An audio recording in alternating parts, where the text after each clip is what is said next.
Yeah, I wasn't going to go through the same problem I had last night, so yeah, I made damn sure I had enough this time. You should have brought your kettle and all your tea making stuff up, and we could have had a Uh, Lucosa makes tea interlude. yeah, I'm sure that would have been like scintillating viewing. That, yeah. Depends how you did it. Get in that cup, you cunt. Yeah, that would have worked.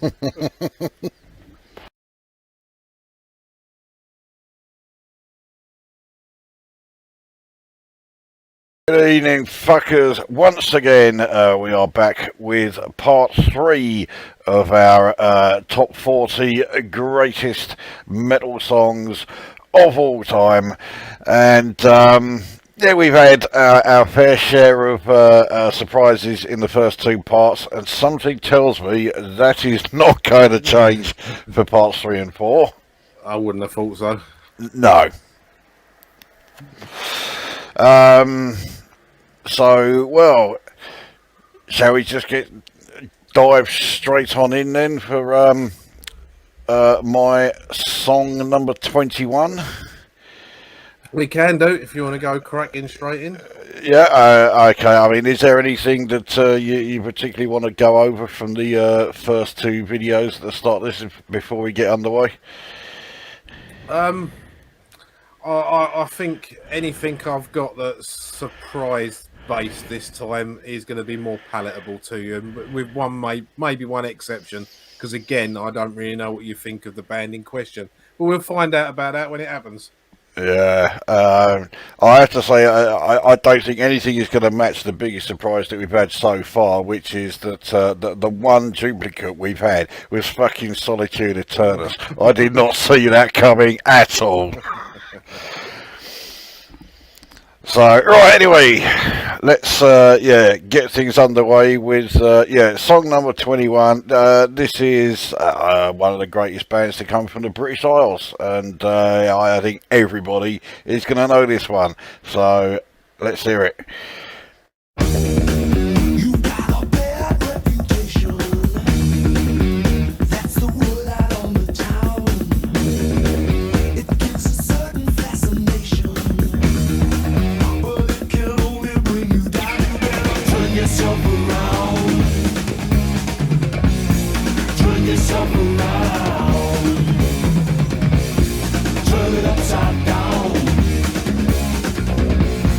Turn yourself around.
it wasn't intentional, but I don't think I could have chosen a better song to get this video underway.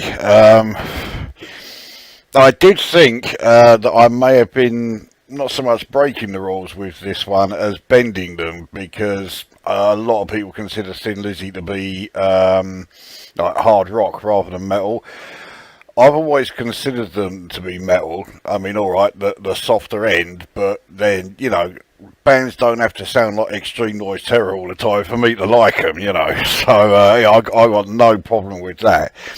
Besides which, considering you chose Beastie Boys in video one, I don't think this is bending the rules very much at all. So No, I'm definitely sticking with it. No, I mean that song was metal enough for me. Yeah, definitely. Yeah, he's a strange one, Phil Lynott. Who would have thought a black Irishman would have done so well as a bass guitarist and a singer in a rock or metal band? Yeah, and yet the British public seem to really take to him. And when you consider that, you know, we're talking about the 70s here, I think this song came out in, was it 78, I think, wasn't it, Bad Reputation? Something like that. I mean, being black and being, or rather, yeah, being black or being Irish, there's a good chance that, well, the English population anyway, aren't going to like you. So when you are black and Irish, I mean, you would imagine that, you know, a lot of the English would fucking despise the very air you breathe. And yet, just about everybody loves Phil Lynott. So I don't know what it was about the guy, but yeah, he clearly did something right. Well, we're not. Well, he fronted Thin Lizzy, so yeah. Well, we're not all massive cunts, are we? We're not all bloody racist and prejudiced and that. I mean, you know, I take everyone as they come. You know, a cunt's a cunt, no matter what colour they fucking are. Yeah. He's there is something about Phil Lynott. I mean, the man was a walking stack of charisma. Oh, absolutely, yeah. Yeah, I do like a bit of Thin Lizzy myself. But yet, in this song, I don't think he's the most prominent musician of the, well, for this song it was the three. In fact, for this whole album, they were a three-piece for about 90% of it, because you know, poor old Brian Robertson again, I think he had a broken arm while they were recording it or something, so yeah, he just couldn't do anything. I think he did a couple of guitar solos that were added on at you know, post-production, but that was his entire contribution to the album. He could have played tambourine with his foot. I think going on that song, I think Brian Downey was the standout musician on that one. Yeah. I mean, you've got to go some way to sort of stand out above Phil Lynott, but in this song, oh, he fucking did it. Yeah, it's some fucking incredible drumming throughout this. Yeah, it's just one roll and fill after another, isn't it? Yeah. And it also, it's a bit like Hangar 18 from video 2, insofar as the singing is done and dusted fairly quickly. You've still got like pretty much half the song to go. And again, like Hangar 18, it does not suffer for that one bit, especially as you get to hear more of that fucking drumming again. It just sounds so good. It is, can't fault Thin Lizzy from their early, more bluesy stuff. Now, the music they eventually used for Top of the Pops, Yellow Pearl, was that Phil Lynott or was that Thin Lizzy? No, that was Phil Lynott solo. Yeah, I'd have to say that was probably the worst song he ever did. Yeah, it's still better than a lot of current fucking chart music, mate. Oh yeah. I mean, you know, but that is setting the bar incredibly low, isn't it? Sometimes if there's a straw, I'll fucking clutch at it. Yeah. I've got a treble CD, a best of, and it has got some of it's got all the classics from Thin Lizzy, and because it's a triple disc one, it's got a few that don't normally make it onto the best ofs, and it's got a couple of tracks from Solo in Soho, which was Phil's solo album, and it has got Yellow Pearl on it as well. And I'm like, I'm not really sure where that one fits. Considering it's an album that's the best of, Yellow Pearl shouldn't be anywhere near it. It wasn't a highlight of his career. That, and put it that way. It was towards the end. I don't think he was thinking straight, to be honest. You wouldn't have thought that he was the kind of person who would agree to do, like, a seat at the top of the pops. But then again, they had been using a fucking Led Zeppelin song for a fair old while as their theme, so, it was a very, very remixed Led Zeppelin song. Well, yeah, it was performed by that fucking orchestra. I forget the name. They were releasing those really dodgy top of the pops LPs at the time with the girly covers just to get people to buy them. But all the songs were just covers by the same orchestra that did that Whole Lot of Love cover. None of them were very good. No, they were shit. Let's not mince our words here. They were shit. yeah, they were. Thankfully I didn't choose any of those. But a fine start, if I do say so myself. So, for the benefit of the one person in the world who may be watching this and was not familiar with that song, that was Thin Lizzy, and that was the title track to the Bad Reputation album.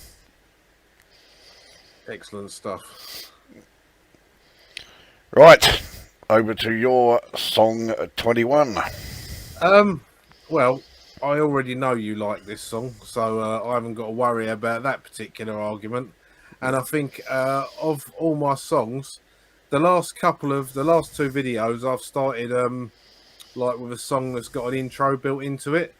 I'm going to carry on the trend here, but this is actually the last one of the intro based song, so let's have it.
What a fucking tune! Yeah, nothing short of fucking glorious, that song. And of course, yeah, the song that in our review video of this album, Jim voted as the worst song on the LP version. I'm never giving him the chance to forget that. Fucking hell. Yeah, what a way to get the album started. I mean, okay, technically, yeah, the first song is Invitation, but yeah, we treated it as all one song in the Halloween vid, and I would continue to treat it all as all the same song. Yeah, it's fucking great. Yeah, I mean, all right, I did join them together for the purposes of this, the same way as I did with Judas Priest. But the Cinderella one that came already packed as a one-off thing, even though it's got a double title in it. But yeah, this one I did join together because it's got a seamless link into it. You know, when you play the record, you know, there's no gap in the record for it. Yeah, that's right. This album was the first metal album I bought that was by anyone other than Iron Maiden, and I remember at the time I was thinking, well, is it metal that I like, or is it just Iron Maiden that I like? So I went and bought this, and within I think about 30 seconds of Eagle Fly Free starting, I was like, yeah, it's metal I like.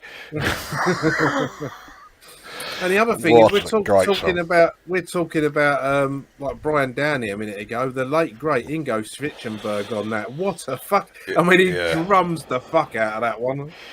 Yeah. I do not have a single negative thing to say about that song. It is fucking fantastic. But I do have a bit of a confession to make. Halloween don't appear on my list. Well, that's fair enough. I mean, we can only pick 40 songs. There's bands that I fucking like that haven't made my list. So, yeah, I mean, as has probably already become quite apparent in the first two parts, I was on quite the death metal and black metal sort of binge at the time when I was drawing up my lists. So they were getting priorities. And yeah, as ridiculous as it may sound, Halloween got left out. I'm sure you know full well what song I would choose if Halloween was on here, but yeah, I do. It's one of the ones off that album. Yeah. I can't remember the name of it. Oh fuck! I can even hear it in my head. Go on, put me out of my misery. You always we got the right. Oh, we got we got the right. Yeah, you always walk alone. I have at number 2 on this album, but yeah, we got the right would be my choice. Absolutely. I'll tell you now. When I was drawing up the list, and I thought, well, I've got to put a Halloween song in. My favourite song on that album is the title track to all of the Keeper stuff, Keeper and the Seven Keys. And it is a long one, and I have got a long one appearing at some point. And I thought, well, I don't want to take the piss, but I was really, really tempted to go all out brand new and put Skyfall on there because that's fucking brilliant. Well, it is a fucking great song, yeah. But the album version of that is about 14 minutes long as well. So I thought I'd go with the next best thing, and it's still as good a track. I mean, I found it really hard when we did the review to choose between Eagle Fly Free and Keeper. So either one of them was good. Yeah, I mean, for me, the top 3 were pretty difficult, but in the end, I would still, even today, stick with the 3 in the order I put them. So yeah, we got the right. Always Walk Alone, and then this, but it is pretty close between the 3 of them, you know. Yeah. Oh well, it's safe to say we've got this video underway in the best of fashions, mate. Oh yeah. Yeah, no doubt about that. Yeah, 2 fucking nailed on greats to get us underway. You're going to ruin it now, aren't you? Well, I'm only joking.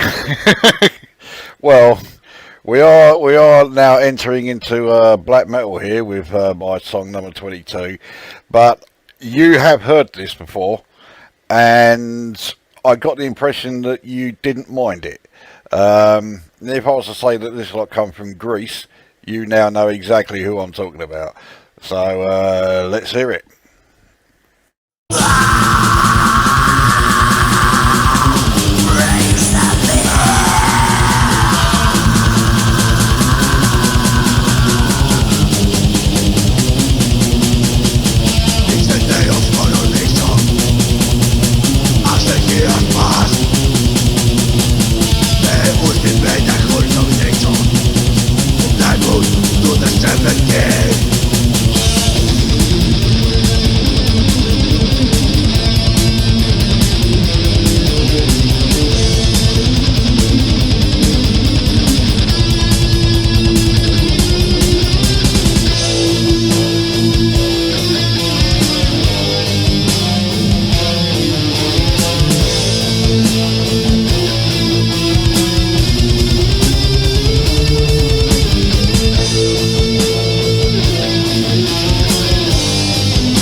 I can only say about that what I said about it before. That sounds closer to death metal than black metal to me, and I think the main reason for that is it hasn't got the awful sound that Euronymous inflicted on everybody. So it's got some grunt. Yeah, exactly. Very, very unique sound if you compare it to like all the Norwegian black metal. Very different vocal style. To the extent that I don't really think of this lot as black metal. Plenty of people do, and to be fair, their early stuff did sound much more like the Norwegian stuff. When this album came out, this was their debut. Well, it was on their like debut like full album. And the sound that we got was like nothing like anyone was expecting. We all thought it was going to be, you know, like another Norwegian sounding one. And let's be fair, that's why I bought it, because I was expecting that, and got something totally different. But I thought it was fucking great. So that was Rotting Christ, and the song is The Coronation of the Serpent, and it's from the Thy Mighty Contract album. And even though his singing style is that sort of, it's more like a death metal sort of style than black metal, there is absolutely no getting away from the fact that that singer is Greek. I mean, his accent comes through there almost as strongly as when the Proclaimers are singing. Apart from the like the opening salvo of vocals, where it did sound like black metal. After that, yeah, it very much went into more the death metal, because you know I could pick words out of it for starters. And it had a very I think it's because it hadn't had the Euronymous touch, you know, where he basically told everyone, no, you need to play like this, and therefore it sounded shit. Yeah. That sounded more akin to somewhere close to death metal and grindcore. That wall of noise behind it. When I say wall of noise, I mean that in a good way. I mean, it was a lot more melodic than death metal, and certainly than grindcore, which is another thing that I really like about them. So, yeah, I mean, I find that all of Rotting Christ stuff it's unique to them. You know, they're one of those bands where, if there was like a black metal compilation, they appear on it all the time, but they always stand out because they just sound so different to everybody else. But they're one of those, you recognise it's them as soon as they start, you know. But yeah, I mean, I've been a fan of them from the word go. Yeah, I used to have a Rotting Christ t-shirt, and I always remember one time I was with some of my mates over in Bethnal Green, and we were just walking around, and a load of Orthodox Jews came past, and they must have caught sight of me Rotting Christ t-shirt, and yeah, they were like, yeah, they gave us a very wide berth, and you had to be careful with t-shirts in the past, because you just reminded me of, it's a totally different band because it's Soundgarden, but my mate had the t-shirt for Jesus Christ Pose, and I'm pretty sure on the back in massive red letters it said Jesus is a cunt, and he got told by a policeman to cover that up when we was in London. Fucking hell. I'd have worn that proudly, that, yeah. I mean, okay, the Soundgarden bit, yeah, that bit's not so great, but yeah, Jesus is a cunt, yeah, I'd just have that on the front, you know. So there we go. So yeah, Rotting Christ, they were guaranteed to be on my list. There's no way I was going to leave them out. Yeah, I've been a big fan of them for years. They have got a little bit pretentious these days, but yeah, they are still going, and they do still do, you know, some great stuff, but it's a little more patchy now. Right. Okay. Well, the band I'm about to play has had a few patchy albums, but I think after a couple of patchy albums, this is a title track to an album. I think it was a return to form. I wonder if you'll agree.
when I say patchy albums, I mean critically patchy. I've liked pretty much all their stuff, but I don't. Do you know who that was? I have definitely heard that before, and this is really getting on my tits. I've spent the whole time listening to that thinking, I know this, and I just cannot remember who the fuck it is. I'll give you a clue. One of the members of the band is called Alex Skolnick. Oh, fucking hell. Okay, if I tell you the singer's name, you'll get it straight away. So just Is it LG Petrov? no, no. The singer's name is Chuck Billy. Oh, Death. No, Testament. Chuck Schuldiner was deaf. Yeah, okay. That was Testament. Okay, no, I was nowhere near thinking it was them. I mean, I was going through like all my okay, death metal bands I've heard, and then I was thinking, right, death and industrial bands that I've heard, and I'm thinking, yeah, it's got to be somewhere around there. I was nowhere near thinking it was Testament. Well, that's the title track from Low that came out in 1994. Now they had they done a New World Order in what was it, 88, and then Yes. yeah, and then I think they had a couple after that. I think one might have been the Electric Crown. Now, although I didn't mind that, it had gone a bit down the Metallica Black Album commercial route, and it did get pretty much panned by a lot of the metal press. I quite liked it. I thought it was all right. But this was a return to form. This is when Chuck Billy started doing death growls, which was. I was going to say, yeah, this is totally unlike the Testament I'm familiar with. I mean, whenever I think of Testament, yeah, I think the New Order. I think practice what you preach. I don't think death metal, you know. I mean, it was, it was fucking good stuff. That really has fucking blown me away that was Testament playing there. I never would have expected that. I'll tell you the other thing that surprises me is that, I know you're a big Testament fan, but I never would have thought you'd choose anything other than something from the New Order. So I would have thought, okay, Trial by Fire. So, yeah, I'm doubly surprised there. I really like that song. I remember when it came out because the Electric Crown, when that come out, it was very, very melodic and singy-songy. It had an element of Testament, but it was like it had been toned down a bit, you know, much like Megadeth did with Cryptic Writings, and we know what Metallica did with like Load and that. It wasn't that bad, but no, it certainly wasn't as bad as that. No, but it wasn't balls in your face thrash that Testament were basically they were on the subs bench for the big four, basically, weren't they? If one of the other ones had dropped out, Testament were in. Yeah, and then they came back in '94 with that, and I remember the first time I heard that song, and you know, like I've said in the previous videos, you know, I had got into grindcore and a bit of death, so hearing Chuck Billy giving it loads of was like fucking go on. I really enjoyed that one. So yeah, that is. I think the New Order is their best album, but that's my favourite Testament song. Well, it is this week anyway. You know, while I've been going through all the music, you know what it's like. Oh yeah, I certainly know what it's like. Yeah, well, I mean, colour me stunned. I mean, it was good stuff. Yeah, I did like that, but yeah, never in a million years would I guess that was Testament.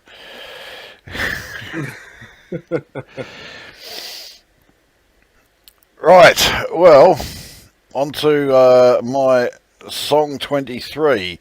This one, well, we're back to industrial metal, and it's probably the biggest band of the entire genre. Let's hear it.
There we go.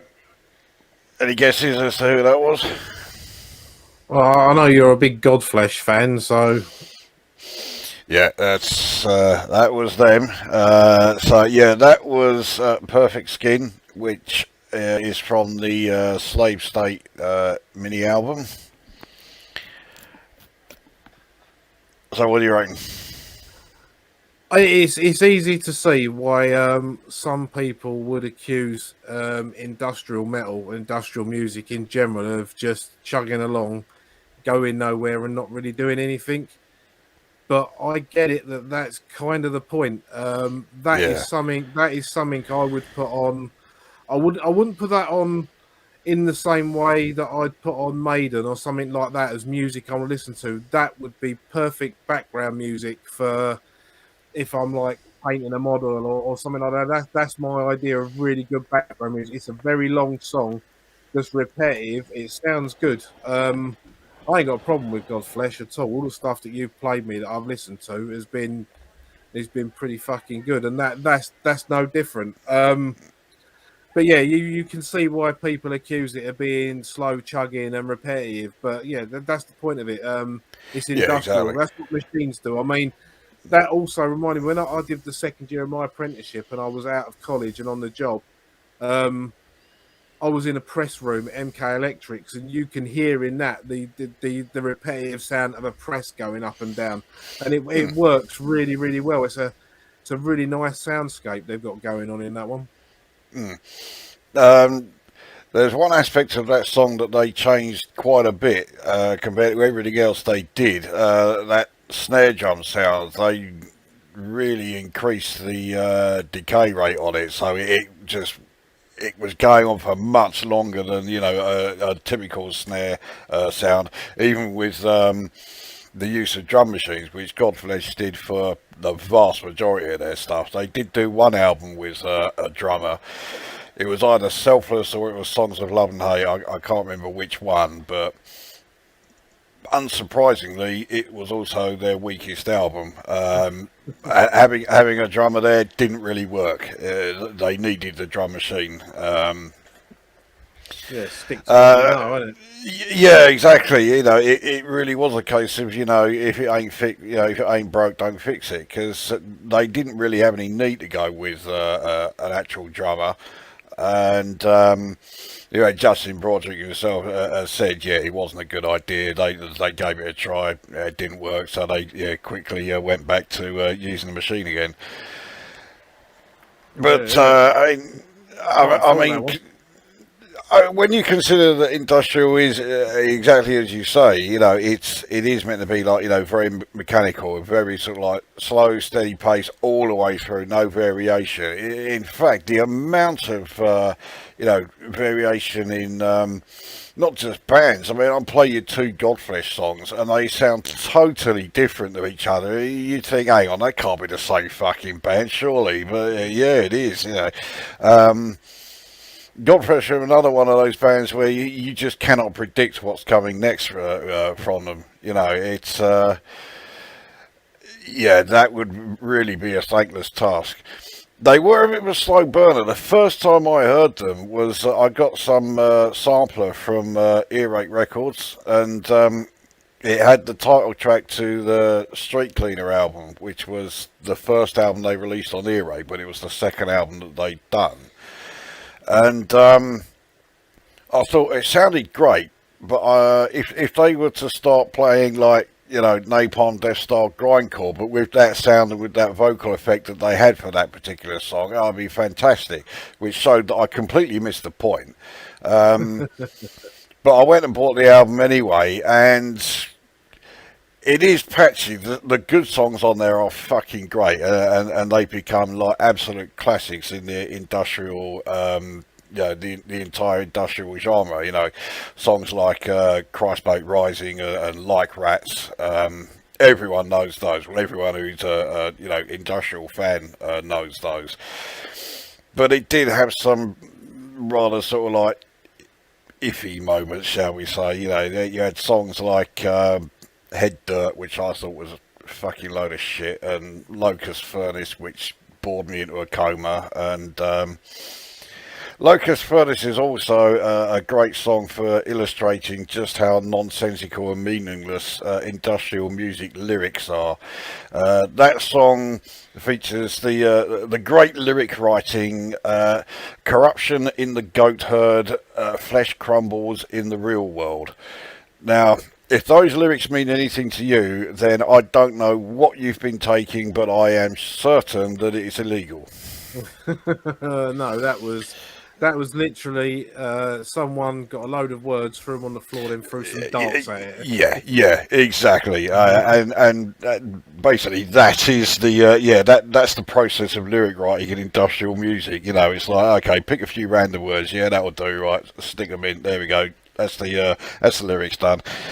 Yeah, the lyrics mean nothing in industrial music. Well, the majority of the time, anyway. So, well, yeah. I mean, I know you quite like industrial. Did you ever listen to any of the industrial stuff that Gary Newman did around the turn of the century, the early 2000s? Yeah, he did some great stuff there. They're very different to industrial metal, but there was some great stuff that he did around that time. Yeah, I was really impressed. I mean, I like Gary Newman anyway, Yeah, so well. when he turned his hand to that, I thought, yeah, I'm interested. I want to hear it, and it did not disappoint, not at all. I think he dyes his hair though. God, do you think? Fucking hell, a certain Scotsman's beard fucking looks less conspicuous than Gary Newman's hair, you know. Well, my next one is a bit different to industrial metal. I don't know whether you're going to like it or not. I think there's a few I've got on here. I'm on the fence as to whether you like them or not. So I guess the proof is in the pudding, as they say. Yeah, they'll say there's one way to find out.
That's a bit different to what we've had so far.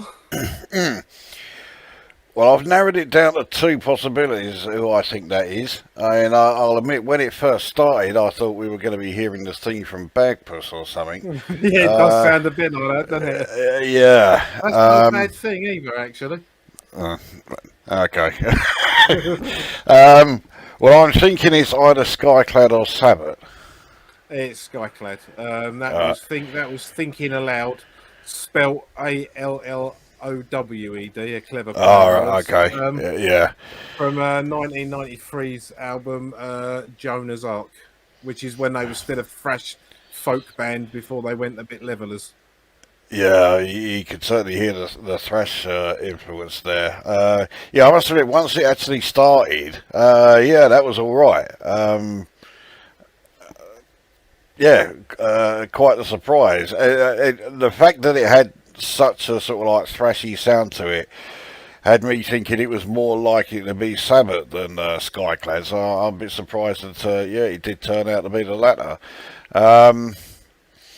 And I still think because it's the same singer, isn't it? For the two bands. He has toned down his growly a bit from Sabbath when he was with Skyclad. Yeah, but there's still enough there, and it does still remind me of plenty of black metal bands. Remember, I was saying that when we did the thrash video, and you played Sabbath in that. And yeah, having listened to that, I still maintain, yeah, there are more than a few black metal bands. Their vocal style is just like that. You know, they're not all, you know, like the over-the-top screeching of, you know, Bjornsson and Emperor. But, so, you know, when I hear that singing, I can't help but think, you know what, there are going to be some black metal bands that you like, because with that vocal style. I mean, having said that, I don't think any of them are on my list here, but they are out there, you know. Yeah, I mean, I can see what you're saying. I mean, to me, it's just always been thrash. I mean, I would call that folk thrash because the thing I really like about that song is just for a change, it doesn't have a guitar solo; it has a violin solo in the middle of it. You don't get that in metal very often. No, not at all. And it works. Yeah, I mean, the violin solo wouldn't go down as one of the highlights of the song for me, but yeah, I can't deny it did actually fit in. So I guess in that regards, yeah, I'd have to agree it did work. My big problem with Skyclad is I can never forgive any band that releases an album called Pokemon. Oh, fuck off. Yeah, but you see, the thing is, you're not. If you knew the way Martin Valkyr writes stuff, everything he writes, like the title of this, "Thinking Aloud," where he's changed the aloud from out loud to can I. There's loads of stuff. I mean, he's done an album called the Silent Whales of Lunacy, except whales was spelt like the fish in the ocean. Or the okay, I was thinking, yeah. And lunacy was spelt as in ocean on the moon rather than nutcase. You know, so he does play around with words a lot. And when they did Pokemon, there wasn't a song going on about a folk version of Pikachu or anything like that. It's just that's when Pokemon was fucking massive. When it was out on the Game Boys and the cards were out the first time round and the movie was out at the cinema, and I'm pretty sure if I remember rightly, he thought, look, this is fucking hilarious, and they did that. I don't think there's a song called Pokemon at all. Well, I'm not fucking sorry to hear that. It sounds like they're the metal version of Slade here, with all the deliberate misspelling of words. Although they've done it with more intelligence than Slade did, because it's not just deliberately spelling them fucking like, you know, some dyslexics read it out. It's actually, you know, it's using proper words but in a different context, you know. So yeah, I mean some of the song titles, you know, where they swap the words around. There's a song by Skyclad called a great blow for a day job, which is about working for the man, but it's swapped round words like that. But yeah, not misspelt. Yeah, Martin Valkyrie is a very intelligent man when it comes to writing clever lyrics and that down. I'll say that any day of the week. Okay, although that last song title, yeah, a bit close to the win for me, I think.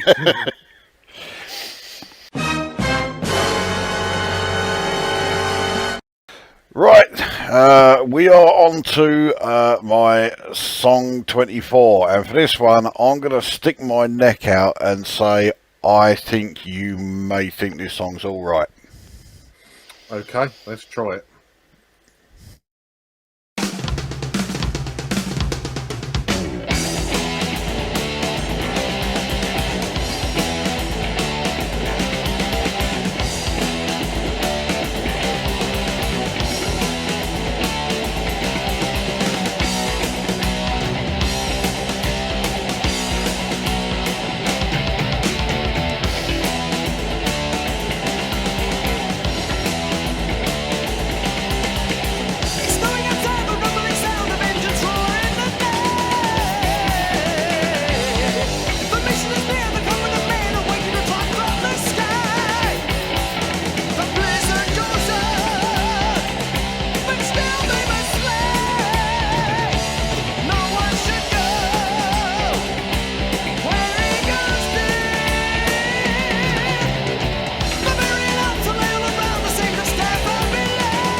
I don't know what gives you the impression I'm going to enjoy Iron Maiden.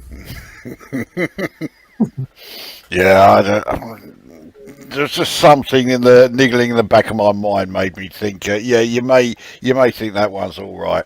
Well, that's probably the best one on your list so far, mate.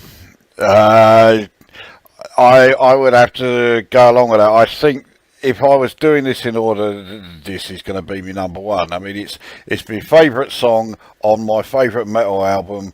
It is absolutely flawless as far as I'm concerned. Yeah, it's got to be for me the best metal song I've ever heard. It's just fucking fantastic. I'm not going to argue with you, only in as much as it's second only to the Trooper for me personally. But that's not really a bad thing to say, is it? Let's be honest. Not at all. And it's another one, a bit like Bad Reputation earlier and Hangar 18 in the second vid, where there's a huge sort of like instrumental section. You know, the singing is kept to a relative minimum, but what singing is there is, as always, fucking fantastic. Bruce Dickinson never he never fails to deliver. And of course, as we were saying in the Maiden video, this song really was them saying, "Here's our new drummer, have a listen to what he can do." Fucking hell, yeah. We heard. Yeah, we heard. I mean, fuck me. I mean, he manages to carry on drumming a beat and do some other beats in between the song that weren't overdubs that sound like machine guns going off. I mean, fucking hell. Yeah. It's just flawless. It's as simple as that. I can't praise the song highly enough. And this actually, this was the song when we originally had it as being a top 10. I had this down there. And this was when I had the idea of us playing like the songs in their entirety, because I thought there's no way I'm going to fucking have Where Eagles Dare played a second time and have it stopped after 2 minutes. So that's when I thought, right, that's it. All songs being played all the way through. Yeah, excellent. I mean, I'm thinking about it. That's the second appearance of Maiden in the list, and we've had a few bands that have appeared twice. But it is, of course, the third appearance of Bruce Dickinson. So he's our most prolific appearance at the moment. Yep, for sure. And deservedly so. Yeah.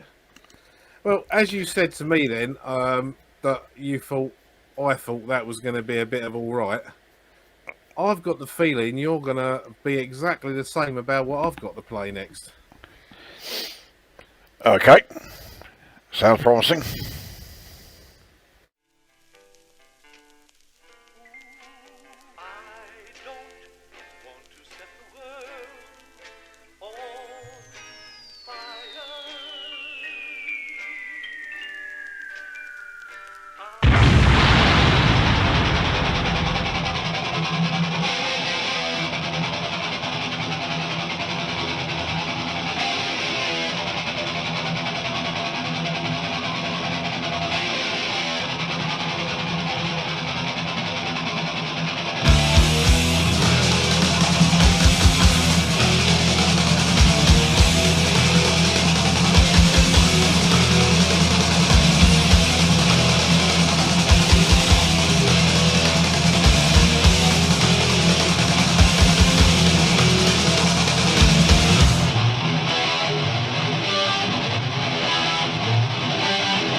magnificent song. Though I freely admit I am surprised you chose that one. Well, I suppose while I think Rust in Peace is their best album, and it was a toss-up with Hangar 18, but since we've already had that one, quite glad I picked this one. My vinyl copy of So Far So Good So What, if you could count the wear marks on vinyl, Into the Lungs of Hell, Into This is probably the most played part. In fact, I did consider moving Halloween about and doing Into the Lungs of Hell and that together, but I thought no, that is two songs. That's Into the Lungs of Hell Yeah. is longer than just a little bit of an intro, so I didn't do it. But yeah, I absolutely love that song. Yeah, it's a fucking magnificent song. I mean, I'll admit, I thought it was going to be Holy Wars and Punishment Due that you were going to choose. I personally much prefer this to Holy Wars. So yeah, I'm certainly in favour of the choice. Well, yeah, obviously, currently this week, so do I. Yeah. One thing that I am particularly keen on with this song is that they changed the title to it.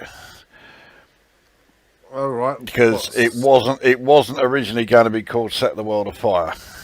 Well, what was it originally going to be called? It was originally going to be called Megadeth. Oh, right, okay, yeah. Yeah. That doesn't work. I mean, I know there's a lot of bands. There's a lot of bands that do have a title track with their name in it, but it's very hard to work Megadeth into one of them. Yeah. Although, if for the last 34 years it had been called that, I don't know if we'd be any of the wiser by now. Well, no, we wouldn't have been, and of course, it would have meant that it was guaranteed to be played at every single show that Megadeth did. I don't know if they always play this. I've never seen them. You live, would I have. don't know. No, I haven't. I haven't either. I mean, I've seen some heard some bootleg albums. Bootleg live performances. Not too many, because as we've said numerous times already, Megadeth are not a great band live, which is a shame. Anyway, they're all right musically, but vocally, yeah.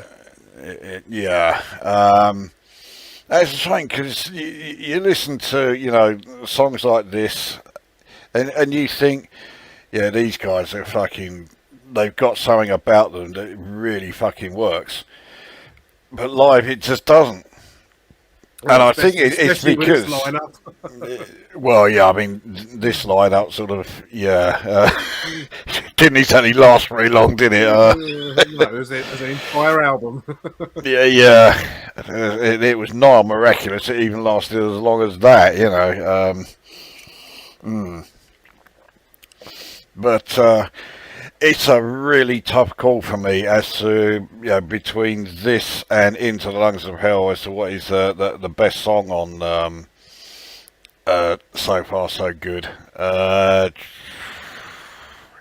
really can't choose between them. It would be the toss of a coin. I know when we did the thrash video at the time, then I said it's Into the Lungs of Hell, but it's so close between those two that. I'd say fuck it. I don't care which one it is, as long as it's one of those two, because they really are the two standout songs on the album. I think the album is great. It is my favourite Megadeth album, but those two songs absolutely dominate it. I probably should have joined them together. Really thinking about it, shouldn't I? Well, I don't know. I mean, they are two different songs. I don't think you could have really done that. I mean, with the Halloween one, I mean, it is an intro and then the first song. But with this, they are two different songs, aren't they? Yeah. Well, that's why I didn't do it, because I thought as much. But I probably could have got away with it. But yeah, I wouldn't have complained. Let's put it that way. That's what I mean. I know you wouldn't have complained. Yeah, great choice. Set the World Afire. Yeah, it's always been a favourite from the moment I first heard it. I mean, I got So Far So Good and Peace Sells. I bought them both at the same time. Yeah, one album got played a hell of a lot more than the other. Yeah, I think I was luckier when I bought So Far So Good So What, because the album I bought with it was Among the Living. Fucking yeah, that's a pairing. Yeah.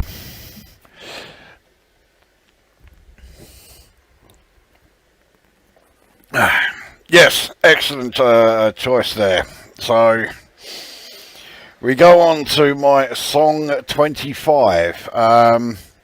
And we're back in a Doom camp again for this one. So yeah, a bit of a change compared to what we've just heard. But I reckon this one will be yeah, right up your street. Let's hear it.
I was thinking there, it's a bit fucking late for you to start a lead solo, mate. 10 seconds for the end. I did really like that. I'm probably going to be way off the mark, but when that started, I was wondering if that was going to be a Cathedral song. It is Cathedral, yeah. So that is Soul Sacrifice. That particular version, that was the original recording, and that was the bonus track on the CD version of the Forest of Equilibrium album. It is by far the shortest song. It is by far the most fast tempo song of the entire album.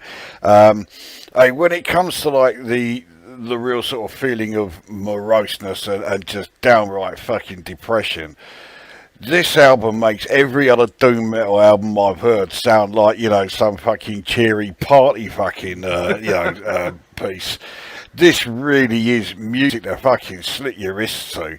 And of course, on the LP version, it's like that all the way through. This is sort of break in between. It sort of breaks it up. But the rest of it, I mean, I think the album is fucking superb. But yeah, it's an album where if you're bipolar, you will want to steer well clear of it. You know, it's going to have you hanging yourself by the end of it. You know. Yeah, I remember the first time I heard Cathedral. I couldn't tell you what song it was. I have heard that one before. I remember reading in the rock press, like Kerrang and Metal Hammer and Metal Forces and that, Lee Dorian had left Napalm Death to form a new band. And the first time I heard it, I thought, well, fuck me, that's a departure from Napalm Death. Well, of course, not only Napalm Death, because this lot at this time had two former members of Acid Rain in there as well. So, yeah. I mean, what a fucking change. Yeah. But, yeah, unfortunately, when they re-recorded Soul Sacrifice, because they did the Soul Sacrifice EP, I think they ruined it. They changed it quite a bit, and it was nowhere near as good. The other three songs on that EP are great. Unfortunately, that was the last time that Cathedral did anything that was any good at all. Everything they've done since then, I thought was shit. They really did go downhill fast.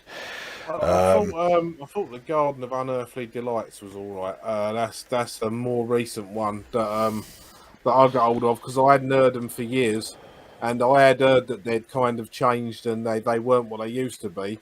But that album, it has some moments where the old Cathedral sort of bubbled to the surface a little bit. It might be worth checking out. I mean, yeah, the last album I got of theirs was The Ethereal Mirror, and it was only their second album, and I just thought, no, this is fucking shit, and I just never bothered with them anymore. So I might have to check that one out and see if they did, have some moments where they returned to form. But yeah, for me, Cathedral was all about, utter fucking abject misery, and and I'm a big fan of it. I thought that their debut album was just fucking stupendous. I don't know why they made this just on the CD. I mean, it's less than 3 minutes. Surely they could have put it on the LP. I don't get that. Yeah, I don't know. Record labels, I suppose. Yeah, Earache were not beyond doing gimmicky things like that, so that could well be it. Yeah, I think so. But yeah, I remember when their first stuff come out, and me and my mates all seemed to like it. So clearly, you were the same. Oh yeah, definitely. Seen this lot live about 4 or 5 times. Yeah, they're a great live band. Unfortunately, yeah, their great days are behind them now, so I don't know what their shows would be like now. But yeah, back then, yeah, that was quite something. Yeah, I mean, the chances are, as we mentioned, Metallica the other night. All right, Hetfield's voice might not be the same as what it was, but instrument-wise, even Lars Ulrich, Metallica can still play all their old stuff live, and they can play it well. But obviously, Hetfield's voice isn't the voice of a 25-year-old alcoholic, drug-taking nut. No. And that's going to have an effect. All right, it's better for James Hetfield that he's not suffering from substance abuse, but it's bad for us that want to hear his old fucking voice. So, you win some, you lose some. Yeah. Well, I certainly think that from this era, obviously the song Soul Sacrifice probably still survives in their playlist. And I would be amazed if they didn't also still do Serpent Eve. I don't know about any of the others from the album, but I really do recommend if you've not got that album, or you haven't heard it for a long time, give it another airing. It's fucking superb. Yeah, I think I'll have to. Right. Now, the next one is the longest song on my playlist. Now, I think it could be a Marmite one. I'm not sure what you're going to make of this. I can only bill it as heavy gothic doom thrash metal with progressive elements. Is about as That best as narrows I it. can. Yeah, yeah. That narrows it down nicely. Yeah. So in other words, expect a bit of absolutely everything that I am familiar with. Yeah. Yeah, I don't know what you think of this lot. You'll have to tell me afterwards, but it is a bit of a long one. Alrighty.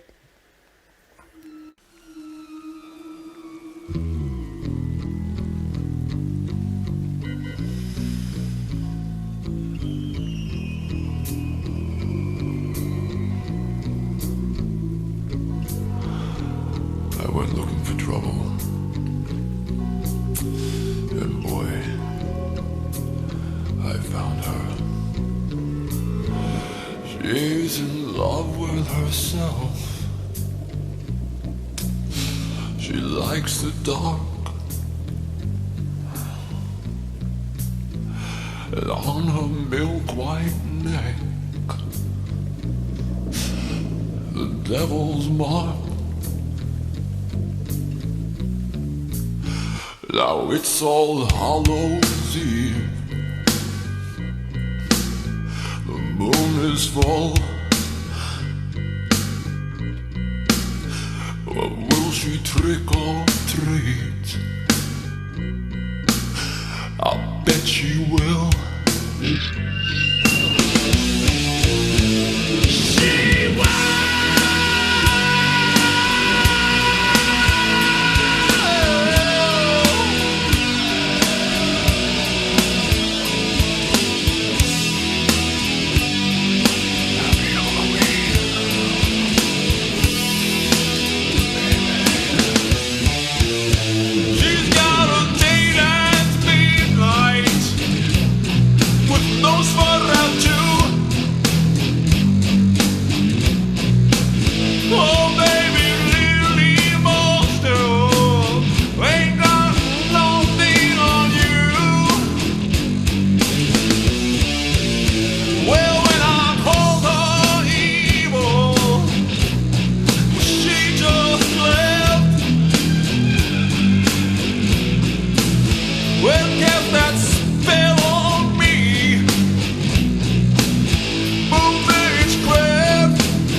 Cigarettes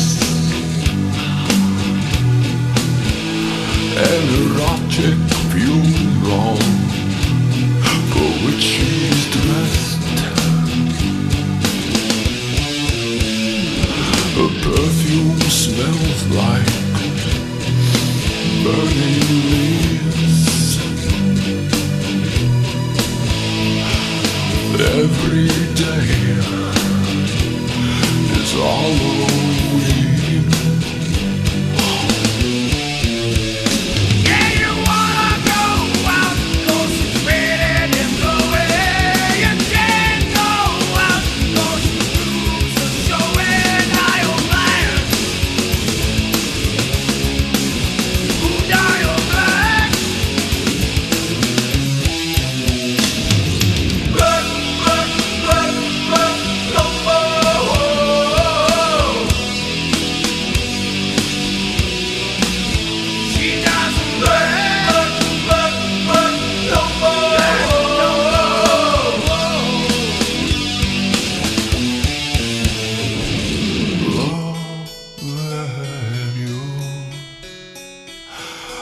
loving you, loving you was like loving the dead. Loving you, loving you, loving you was like loving the dead. Loving you was like loving the dead. Loving you was like loving the dead. Loving you was like loving the dead. Was like loving the dead. Was like loving the dead. Was like loving the dead.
Loving you,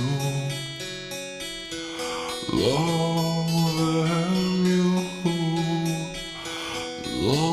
loving you was like loving the dead. It was like fucking the dead. Loving you was like loving the dead. Loving you was like loving the dead. Loving you was like loving the dead. Was like loving the dead.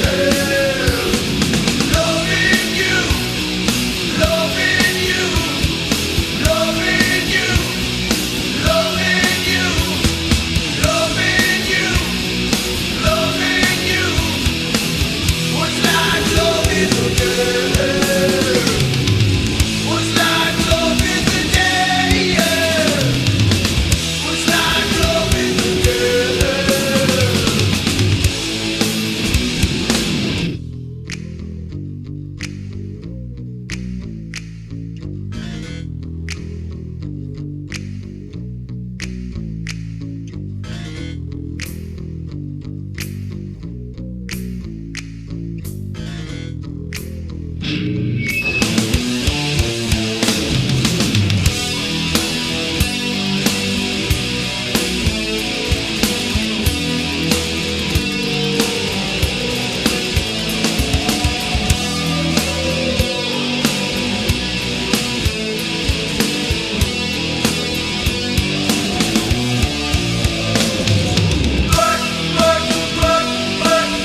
Well, we hadn't had anything like that so far until now. No, no, absolutely. Well, I do not have the remotest clue who that was. Well, I'll tell you now, that come out in 1993. So I can't believe that's 29 years old. I mean, did you like it, or am I going to get a load of abuse for making you suffer it for 11 minutes? Well, do you want me to tell you what I think of it first, or are you going to say who it was first? Hold on, you do say what you think of it first, just in case it turns out to be a surprise like Cinderella was or something. Okay. If it was instrumental and they had lopped off about the last 2.5 minutes, it would have been okay. But it's not instrumental. And with that singer, the word that I would use to describe it is unlistenable. I thought his singing was fucking horrific. After some of the stuff you played, fucking hell. Right? No exaggeration. I hate that singer. I have no idea who he is, but I hated his voice more than you hate the Emperor's vocals. Fucking, he was laying it on thick there with that. He was really forcing that at the start, and I thought, well, okay, right, the song started now, no more of that. Oh no, here he is, he's coming back in with it again, and then then he does one of my biggest pet hates with singers, which is we have to hear them throughout. Why have we got to hear that? That just says to me you're a shit singer. I mean, okay, he wasn't as bad as Muse for that, because, I mean, fucking Muse, I forget their singer's name, but he sounds like he's got chronic emphysema.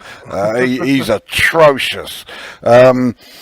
But, oh, God, no, that singing was awful. You got to admit, it did sound forced in those quiet... No, I know it did. Because I'll tell you now, that deep part is his actual natural singing voice. That was the almost 8 foot tall Peter Steele of Typo Negative, a man that used to play a double bass as a normal bass upright because he's so fucking huge. He's that deep by nature, mate. His voice is that deep. Well, it was that deep because he's dead now. But no, I did not like that singing at all. I say if you got rid of that singing, fuck me, I really wish they had. And yeah, as I say, lop off the last 2.5 minutes, it sounded like they were really drawing it out.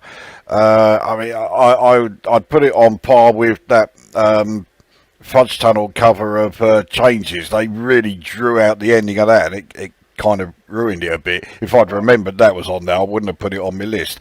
And this suffered from the same thing. It could have done with being shorter. I could have played the radio edit, but if I'd have played the radio edit, a load of the decent instrumental stuff in the middle was cut out of that. So yeah, I wouldn't. Yeah, I wouldn't play a radio edit. To me, if a song has to have a radio edit, then it wasn't really written with radio play in mind. So yeah, I'd never want to hear a radio edited version of any song. Yeah, believe it or not, I was not a fan. No, that's fair enough. I did say I didn't know if you'd like it or not, but honestly, Peter Steele's natural singing voice and his talking voice is as deep as that. That's not him putting it on. If anything, he's putting it on when he's singing the louder parts. So, it just sounded fucking weird and not in a good way. I think it's fucking superb. Well, yeah, I kind of figured that from the fact that it's been played tonight. But it's certainly not going to be on any of my not any of my top lists anyway. No, that weren't a winner with me. That one. fair enough, mate. You can, you're allowed to be wrong. It's your channel. Oh, I can be. Oh, yeah. I'm so grateful. Yeah. Cheers for that. You're welcome. Yeah. Yes. Fucking hell. Well, shall we go on to my song number 26 then? Yeah, go on. All right. And shall we have something that is a little less sort of a Marmite song? Let's have one that is a nailed-on favourite. Let's hear it.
Well, it ain't nothing else matters, is it? No, which is one of its many good points. Yeah, Fire with Fire, the first Metallica song I ever heard, and it has always been my favourite Metallica song. Just fucking, I was not ready for what was to come after that intro started. Let's say schoolmates of mine, I was getting into Maiden and that, and they said, "Oh, you got to check out Metallica." So went out, bought the only Metallica album I could find, Ride the Lightning, put it on. I got that intro, and I was like, "What the fucking hell is this?" And then the song actually started, and then it was more like, "What the fuck?" Yeah, I've told you before. When I was wandering down Carnaby Street, having just bought it, someone says, "Millie, I like that album. If you like Iron Maiden," so I thought, "Well, I do like Iron Maiden. That's handy." I got home and I was like, "How the fuck is this Iron Maiden?" Yeah. When I think Iron Maiden, amazingly, I don't think Fire with Fire. You know, it's Well, clearly, whoever it was, some random I've never seen since, because it was just someone in London, was clearly a fucking moron. Well, either that or he kept playing his LPs on 45 all the time. You know, I mean, Jesus fucking Christ. It's no Maiden. But that was my introduction to thrash. It's no wonder I listened to nothing but it for about 2 or 3 years. It was fucking what a baptism. But in a way, I mean, it's not quite as drastic as with Slayer, with their first album of theirs I got. Everything else seemed a bit tame purely because of the guitar sounds and the production of this album. I mean, this is still one of the heaviest albums I've ever heard. I was saying this in a Metallica video. You know, there are death metal bands that could only dream of recording something as heavy as this album. So, because when I got Kill 'Em All, I thought, well, it sounds a bit tame, but, the songs are good. So it took a bit to grow on me. Master of Puppets, again, not quite as much as Kill 'Em All, but it still seemed tame. Of course, that Justice for All, it's like, what the fucking hell have they done? But again, it grew on me big time, that one. It sort of tainted the other 3 albums of Metallica. But certainly not to anything like the extent that me buying Rain in Blood as my first Slayer album did. I think it is by some distance the best song on the album, even though the album also has Creeping Death. But I do think this is that much better than Creeping Death, and I do think Creeping Death's a great song. Yeah, it's not my favourite on the album. I think I would put it. I would probably put it third after Creeping Death and Trapped Under Ice. But Trapped Under Ice has a lot of nostalgic value from a club I used to go to, because we used to get the DJ to play it all the time. So there is the rose tinted glasses there as well. But it's fucking fantastic song. Trapped Under Ice is a great one. One of the 2 songs from our Metallica video that I wish I had included, Trapped Under Ice and Damage Incorporated. Let us not forget that on that Metallica top 10, this didn't appear in your 10, but The Struggle Within did. Fucking what? Right, I like it. What do you want me to do about it? I like pickled onions. Some people don't. You can't help what you like. You know what I mean? I thought Trapped Under Ice was on my one. I can't remember. It was. But what I was saying, the thing I regret is that I didn't include it, because it's a great song. It should have been on my list, as should Damage Incorporated. But there you go. I mean, that video's been and gone. So bit late worrying about it now. Yeah, just slightly. So there we go. Yeah, it was inevitable that Metallica were going to appear on my list. So there they are. Yeah, Fight Fire with Fire. It was always going to be that song. For Metallica for me. Yeah, I had a feeling it probably would be. Yeah. It was quite the safe bet, that one. Yeah, well, you know, my Metallica choice was pretty much the same thing. Yeah, exactly. Yeah. Well, my number 26 is something a bit different again. Let's fuck off to 1977 and Germany.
That's not the sort of thing you hear every day. No, I'm guessing 1970s German Scorpions. Yep, I have sent Yeah. you that before, and you was quite keen on it last time you heard it. Yeah, and I still am. And the thing that I really like about it, I fucking love that 70s drum sound. It just sounds so good. And that's the thing that really does stand out about that song. And that is despite despite the fact that during like the first 2 minutes where it's instrumental, all I could think of while hearing that is, all right, this was 76. You say it was, wasn't it? 77. 77. Well, around that time, Germany was really big in the old disco thing. I mean, bearing in mind, yeah, Germany's the country that brought us Boney M. All I could think of was, this really does sound like a fucking disco beat. And I mean, like, the proper old school 70s disco beats. And despite that, I still thought it sounded fucking great. Yeah, I mean, I'm not the biggest fan of the Scorpions, but that is definitely, that's a great song, that. I can't remember the title of it, but... That is The Sales of Charon from the album Taken by Force. Yeah, I mean, the Scorpions, they've never been a small band. They're one of Germany's bigger bands, but they have kind of been... they've got the albatross of the wind of change around their neck, haven't they? I mean, let's be honest. The Berlin Wall coming down was a massive thing for the German people, so it's only right that one of their biggest bands makes a song about it. But it was so successful globally that, a lot of people. You mentioned Scorpions, they think of Wind of Change. Whereas if you mention Scorpions to me, I either think of Rock You Like a Hurricane, The Zoo, or The Sales of Charon, and that's the three songs I had to mess about with. And this one's by far the better one. I think 70s Scorpions is better than 80s Scorpions, but there ain't a lot in it. I think they're great. I saw them supporting Judas Priest in 2006, and I was a bit like, Scorpions, because I weren't that au fait with a lot of their stuff then, but I tell you, what a fucking show. I mean, Klaus Meine, the singer, he sounds exactly like that live on stage as well. The man can belt it. Yeah, that's another thing that really does make or break metal bands. It's firstly how good the singer is, and then secondly, can he also fucking pull it off live? If you've got someone who can do both, you're onto a winner. It's a great song. I really like that one. So even though I'm not a fan of the band, I've certainly got no complaints about that choice. Yeah, I think you'd be pleasantly surprised with the album Taken by Force. It's got a controversial song on it. I won't give too much away, but the title of the song is He's a Woman, She's a Man. I mean, they called it fucking nearly 40 years ago. As far as it hasn't become a fucking woke anthem by now. Yeah, I think lyrically it probably not likely. But yeah, it's actually Okay. Taken by Force is a really good album. If you like that drum sound, yeah, you'd enjoy it. Well, that is certainly a recommendation then. I mean, yeah, fucking, I can't, not listen to an album that has a drum sound like that. It's a must-have. I think that's one I'm going to be tracking down after we've done this little lot. Yeah, it'd be interesting. Let me know what you think of it. Yeah, for sure. Great choice there. Well, things are about to change quite significantly once again with song number 27. So, 31 years ago, the greatest death metal album ever recorded was released. We have an extract of it, so let's hear it.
There we go.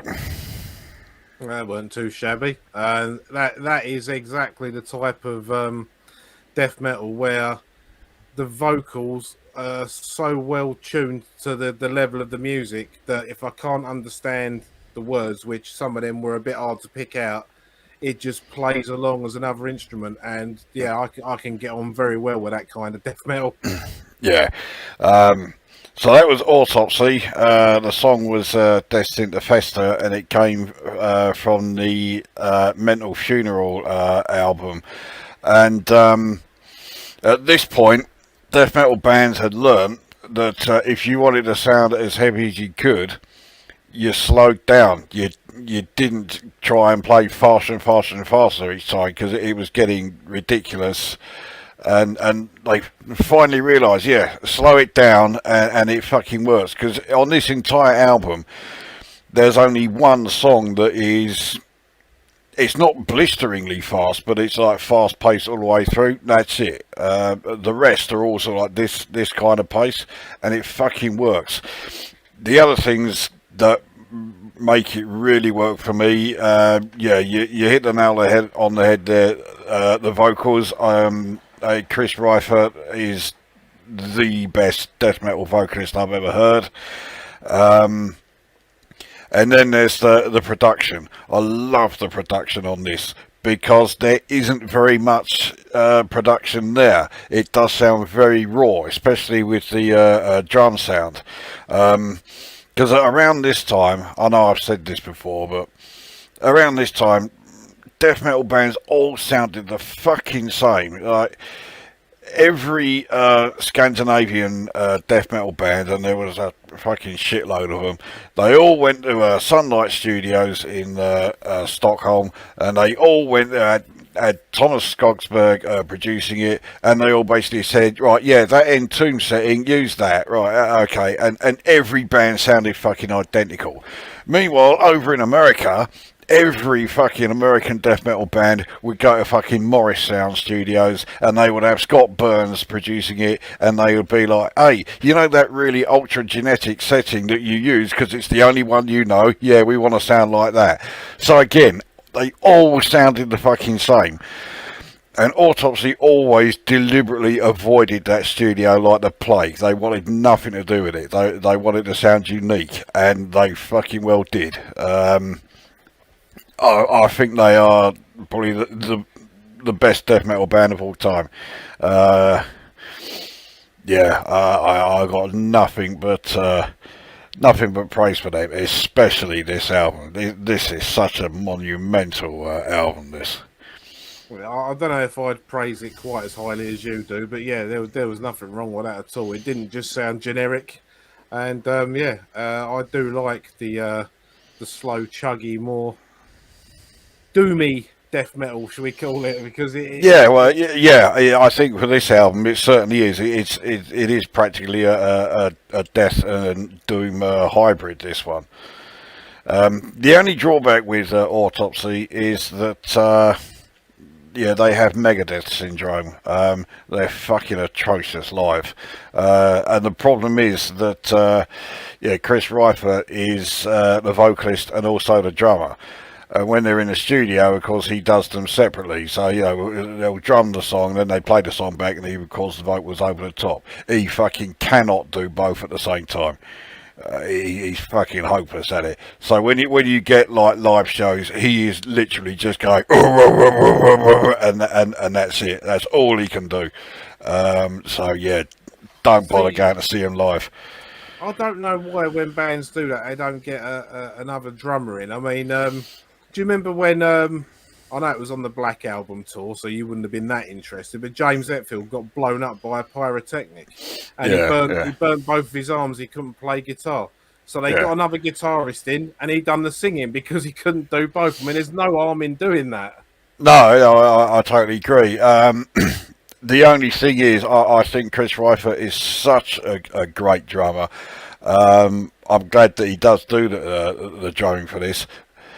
And I'd say I do think he is the greatest death metal vocalist. So certainly in the studio, yeah, stick with that. But yeah, if they're doing like a live show, get another drummer in and just have him on stage and do the vocals properly. But no, he is a bit awkward to work with, and I get the impression he's he's one of those where no, we're doing it my way, and this is my way, and you know, if you don't like it, fuck off. And plenty of people have, especially bass players. The fucking list of former bass players for Autopsy, it goes on. Yeah, the revolving door syndrome. Also, like, yeah. So Autopsy were always going to be on my list, and it was never clear cut what the song was going to be, but I'm happy with my choice. Yeah, it's not going to go down in history as my favourite track ever, but I thought it was pretty good. So that means we move on to my number 27. Yep. And all I can say is what the fuck is this doing on my list?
once I go to the right screen. Yeah, it's just machine sounds to the end, really, like that. But the bone of contention here is that, as far as I'm concerned, although it was 10 years late, that is the best death metal song by the best death metal band. Well, I'm thinking it's Vader. Nope. Okay, in that case, yeah, I'm a bit stumped then as to who that was. I was sure that was Vader. All right. Well, I'm assuming you enjoyed it. It seems like it was in your particular field of battle. Well, I'm more getting over the shock that I heard something that sounded like that on your list. I was not expecting that at all. But then when it started, I then remembered, hang on, yeah, you do like Vader, and now it turns out it wasn't them anyway. So, No, it wasn't Vader. That's from 2001, so that's why I said it was about 10 years late. it would also explain why I don't recognise it. That is the song Pride off of the album Honor Valor Pride by the UK's very own Bolt Thrower. Okay, that's a very different Bolt Thrower sound. And the weird thing is, I actually have got that album, but I don't listen to it very much because, well, you know, yeah, for me, Bolt Thrower, it's all about Carl Willits. I don't think that's him there, is it? No, this is one of the albums he wasn't on. But when I started getting into more death metal, I'd kind of left behind, sort of like back in the late 80s. I can't remember if it was a magazine or a review or a friend that recommended this because it's not overly produced, but the production is really crisp on it. And it's got the right guitar sound that I like. You can pick out most of the lyrics, but it's still definitely a death metal song. Oh yeah. And yeah, I don't care who's singing for Bolt Thrower. I think they're the best death metal band by quite some distance for me.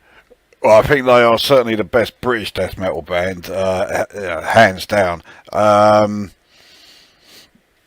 I mean, there was certainly plenty there that was archetypal Bolt Thrower, but they have clearly changed a bit over the years up until this point, because there was one thing about Bolt Thrower that you could always guarantee, and that was that there would be plenty of sections in every song they did where they would play, like, you know, 4 or 8 bars, and then the drumming would stop and it would be a change of riff, and then the drumming comes in again, and they would do that like 3, 4, sometimes 5 songs, you know, or 5 times per song, you know. I mean, when they were recording a new album, they must have needed about 80 fucking riffs just to be certain that they would have, you know, enough material for one album.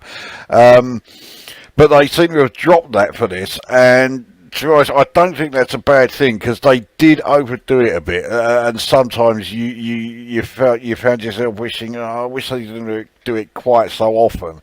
So in that regard, yeah, where they've certainly developed in their music writing, it is a change for the better.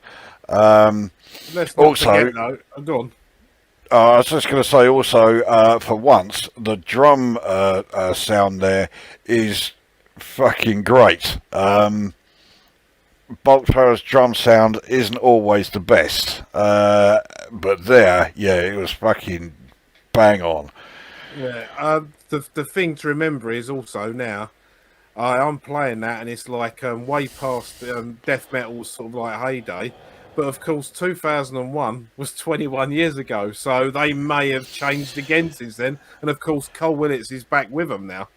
Well, last time I looked, yeah, unfortunately, no, Bolt Thrower are now no more.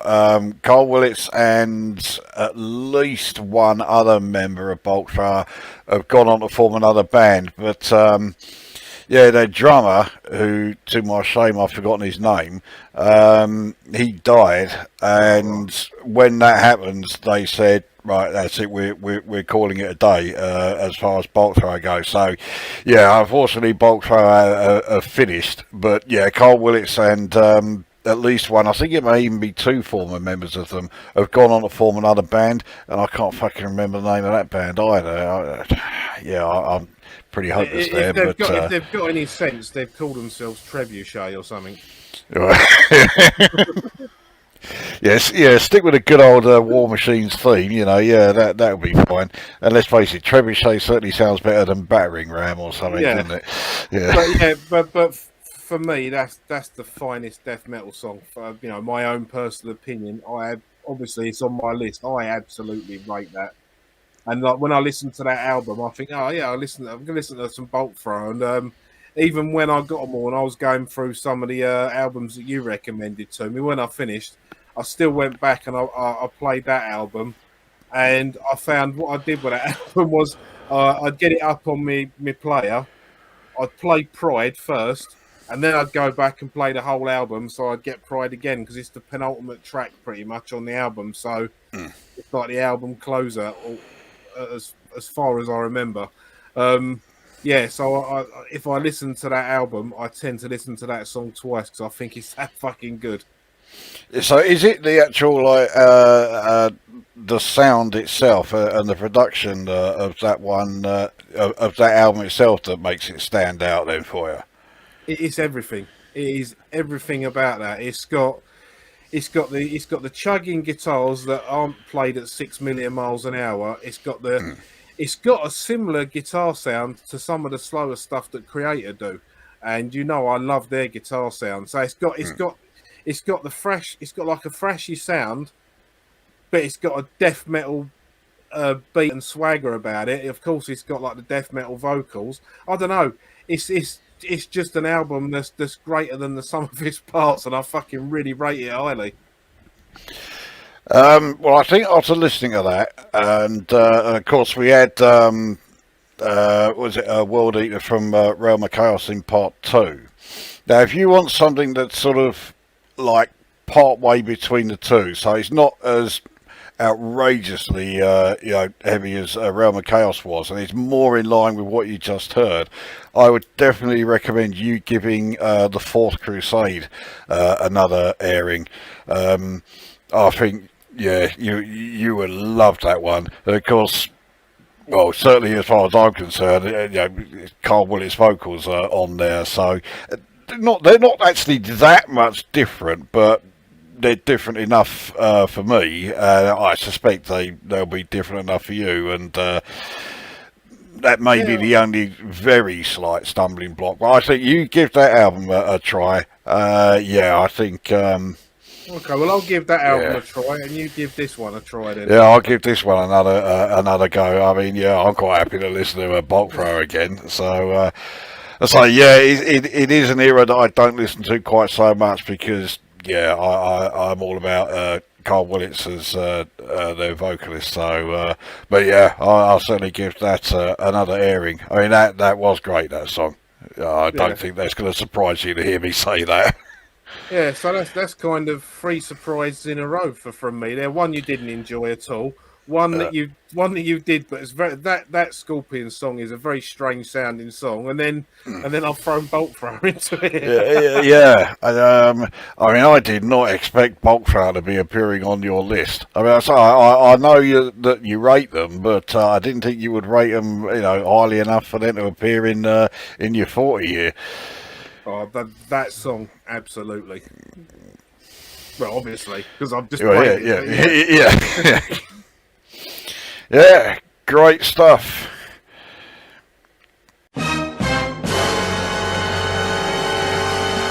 Well, in case you hadn't noticed, we are back from yet another fucking unscheduled Carsey break, and I'll put my hands up. It's all entirely my fault, but fucking deal with it. If I have to, I'll let you lot suffer it and all.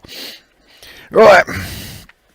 So we move on to my song number 28, and we are still in the death metal camp. But this is a band I can't stand. We've reached that point where we have one of the two bands that, I can say that about. I can't stand this lot, but I fucking really like this song. And I'm going to give away who it is when I say that one of the reasons why I do really like this is it is largely instrumental. Let's hear it.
So you can't stand obituary, is that what you're saying?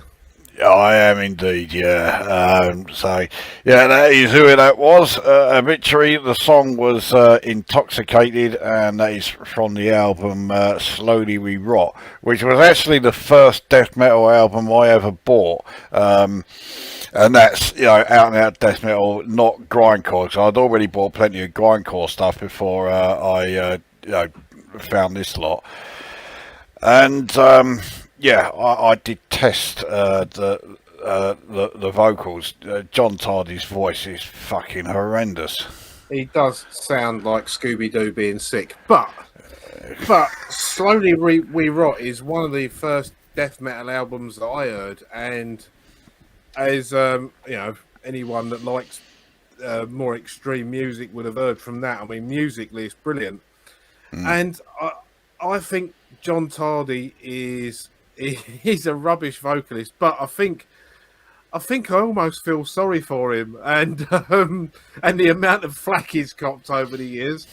I mean, let's think about it. I've got 2 obituary albums. I've got Slowly We Rot, and then I've got the one where John Tardy came back, Frozen in Time. And my favourite track on that album's an instrumental. Yeah. Yeah, spot the connection there, right? Yeah. Yeah, I don't feel sorry for him at all, because I just can't stand the bloke. And as you've heard there, and as you've just said, musically they sound fucking great. I mean, that instrument, the big instrumental part after that, fucking noise that Tardy was making finally ended. it was fucking fantastic. It's great. And this is another song that you go to any obituary gigs. As soon as they walk on stage, everyone's shouting out for this, and you can hear why, especially as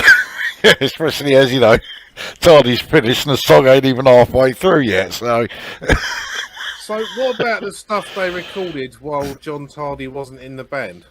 I haven't heard any of it. Yeah.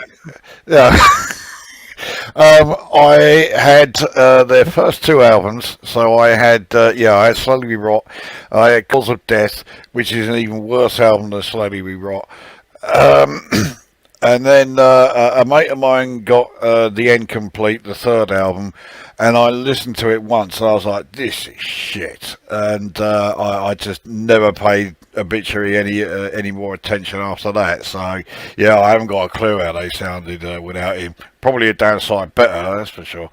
You want some controversy? Go on then. I'd rather listen to John Tardy than Emperor.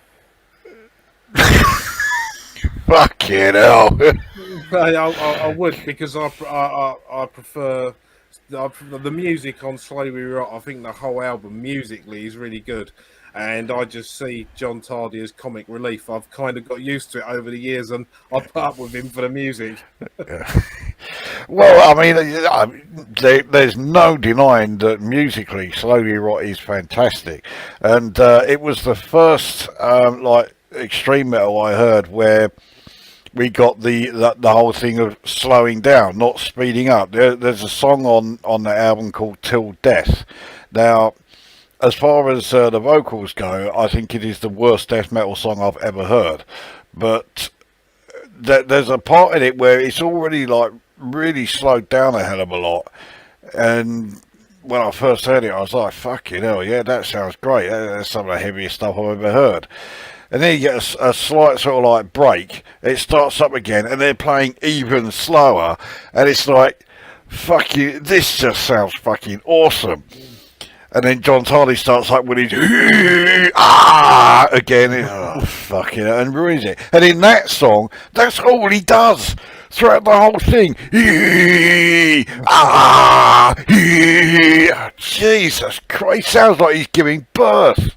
In fact, I'd go as far to say on Slowly We Rot, the first time I heard that side one, track one, I honestly thought Bobcat Goldthwait was taking the piss, because it starts to go yeah.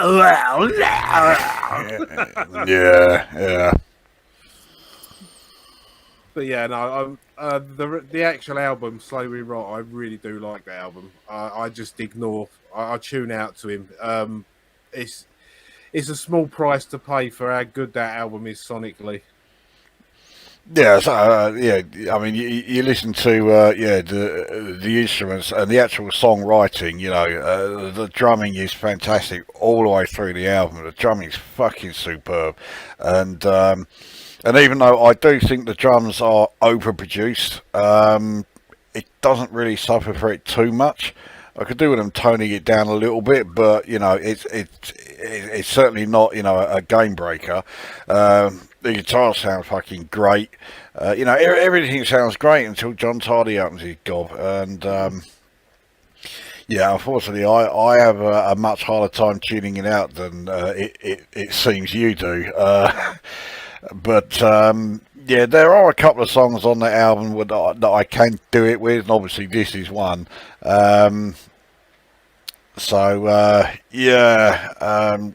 love the song, but yeah, fucking, I just can't stand the band.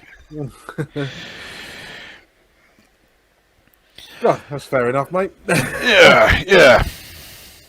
So there we go. That was my song 28. Intoxicated by Obituary. So over to you. I'm going to go out on a limb here, and I'm pretty sure you're going to like this one. But I would say, ignoring fucking bands like Venom and that, I would say that this is very proto black metal. Let's see if you agree or not.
rephrase that. When I say proto black metal, what I should have said was, I'm fucking damn sure a lot of them took inspiration from that.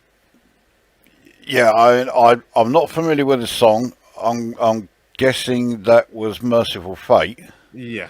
Yeah, yeah, Merciful Fate are absolutely black metal, but they are from like the first wave. Hey, what year did this album or did this song come out? Or it 1984. was 84. Yeah. See, all like Dark Throne, Bjornsson, Mayhem, Ember, all of that lot. That is what is known as the second wave of black metal, and the first wave, which started in the early '80s. That's where Merciful Fate. Venom, I suppose you got to put in Possessed, Early Battery, Celtic Frost, Blasphemy. All of them. They were all black metal, and they are the bands that started it long before the likes of Mayhem and that came along. So yeah, this is absolutely a black metal song. Oh well, yeah, I thought it was. Yeah, that was a dangerous meeting from the album "Don't Break the Oath," which has got one of the most metal album covers of all time. A big demonic skull in flames. It's brilliant. And yeah, I hadn't listened to a lot of Merciful Fate or a lot of King Diamond until you and I spoke about them. But I did have them by King Diamond, and I did have this by Merciful Fate. So I was aware of them, and this is a fucking terrific album. And that song, I think, is the opening track to the album. And what a fucking start! Yeah, I mean, I hadn't heard the song before. I've not heard that album. No excuse for it, really, because that was fucking good. And again, archetypal King Diamond vocals. The vocal range that guy has got is just fucking unreal. And he's been doing it for what? Getting on 40 fucking years. How the fuck does his vocal cords, how do they take that? He's probably got a special set of bollock clamps or something attached to his fucking real human thigh bone. Yeah. Oh, fucking hell. Yes, I think he's a fucking great singer. And yeah, I do like Merciful Fate. I haven't heard as much of their stuff as I have, the actual King Diamond stuff. I do prefer King Diamond, but that doesn't mean that I don't rate Merciful Fate. I really do. This is an album I've got to hear. Yeah, I mean, when I was thinking, well, I do like King Diamond. I've got to have some King Diamond on my thingy, and there would if we'd have had a top 50, there would have been a standalone King Diamond track as well. But that song, "A Dangerous Meeting," I just fuck it. I think that's probably my favourite song that's got King Diamond on it, and I'm a big fan of King Diamond stuff. His falsetto stuff don't bother me. I like some of the high pitched stuff. As we discussed in the previous video, talking about female vocalists and that. I don't mind the higher range of vocals. I mean, I like fucking Judas Priest. I mean, yeah. So it really works for me, and that just nipped out. Which probably I should have thinking about it would have made for a good intro on the next video, but that just nipped out "Welcome Home" with the intro by King Diamond off of the Them album. So it was either or, but that really nails it for me. So yeah, that sort of black metal I am totally on board with. Yeah, so that's the old school stuff. I seem to remember you've mentioned Battery to me a few times. You like some of the early stuff of theirs that you heard, and yeah, that's the original black metal. So it sounds like that era. Okay, forget Venom, but the rest of them, I think you should check some more of them out. It sounds like that's going to be much more sort of up your street. Well, I've there's a lot of the black metal that you've played me where I do like the music, but sometimes I just cannot get past the vocals, and I can with death metal because they're lower and they're more grunty. Whereas Yeah. in like when I was saying about, it sounds like someone's whacked something up a lion's ass. You know, that's what it sound. It just doesn't sound. I just can't get on with it with a lot of the black metal bands. But yeah, Yeah. I mean, you're far from alone. Just about everybody who likes extreme metal but can't stand black metal, and there's plenty of them. Yeah, they say exactly the same thing. It's the vocals that ruin it. So yeah, it is absolutely an acquired taste. The second wave is far more an acquired taste than the original black metal albums. So yeah, I think if you check out some more of the the original stuff, yeah, you're going to find a lot more there that's more to your liking. yeah. Well, if it's anything like Merciful Fate, I'm going to love it. Yeah, it's I say Merciful Fate, early Battery, early Celtic Frost, stuff like that. Yeah, I think you're going to love all of that. Well, I hope all the viewers out there are taking notes on this because you could do the same. Absolutely, yeah. Of those three bands, I would probably actually say Battery's the one to really check out. If you're not familiar with like black metal and you want to hear the early stuff, Battery's the one to go for. Yeah, I mean, I've got on vinyl. I've got the self-titled, and I've got Blood, Fire, Death, and I think digitally I've got Blood, Fire, Death, and the one that came afterwards. I think. Fucking hell, I've got quite a few Battery. I think I can't remember the order that they came in. Fuck it, I'll be here a week trying to find it all. So yeah, if I remember, I'll bang it in the comments or something down below. You know, I'm going to forget, but still, maybe someone will remind me. Someone might actually comment on the video, and yeah, there you go. I may get a reminder. Well, someone did comment on a Discord group I'm in about how they really enjoyed the Dark Throne one. So you're not alone in your love for Dark Throne. Although I didn't mind that album particularly either. So yeah. There you go.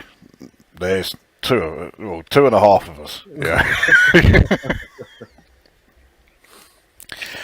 Right, on to my song 29. Once again, we're back in the death metal camp, and so in video 2, when I played Bulk Thrower, and I described that as the heaviest album that I ever heard, well, this one really gives it a run for its money. I would say this is probably the second heaviest that I've ever heard.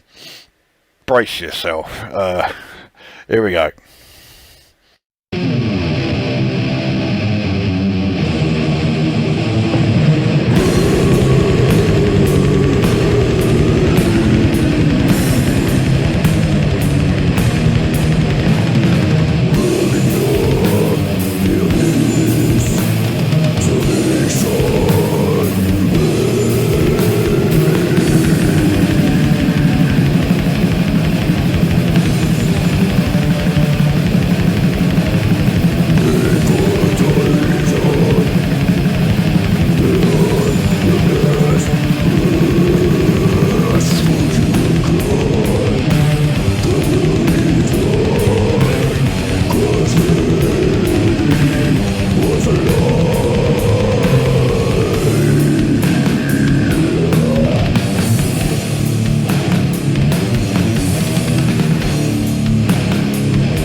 Yeah, wasn't that jolly? It was very doomy vocals. Some of the second wave black metal bands could learn something from that. That's how you do your vocals if you want them to sound demonic. Yeah, I mean, when you're playing music that heavy, there really is no other way that you could deliver the vocals. You know, it's got to be that style. Anything else just would not fit it. You know, I mean, you can't exactly sing, you know, King Diamond falsetto to that. You know. I don't know. I'm thinking I'm going to get his name right this time. I'm thinking that you could put fucking Robert Lowe on any music that's heavy and he'd be able to cope with it. Yeah, you may have you may have a point there. Yeah.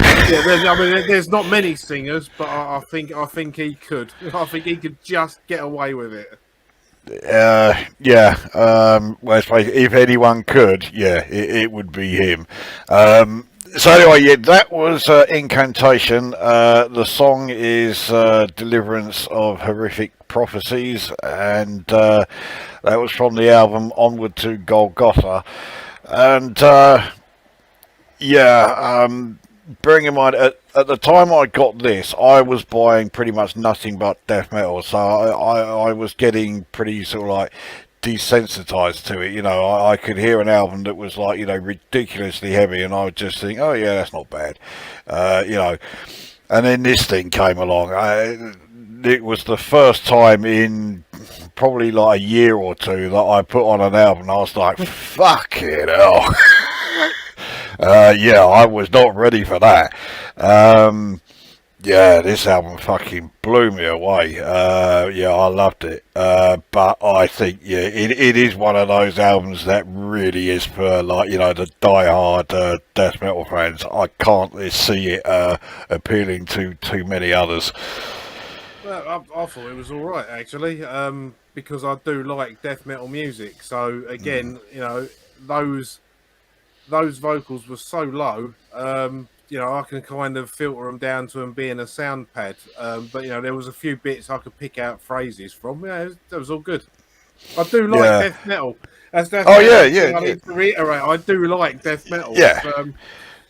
Well, you know what I don't like.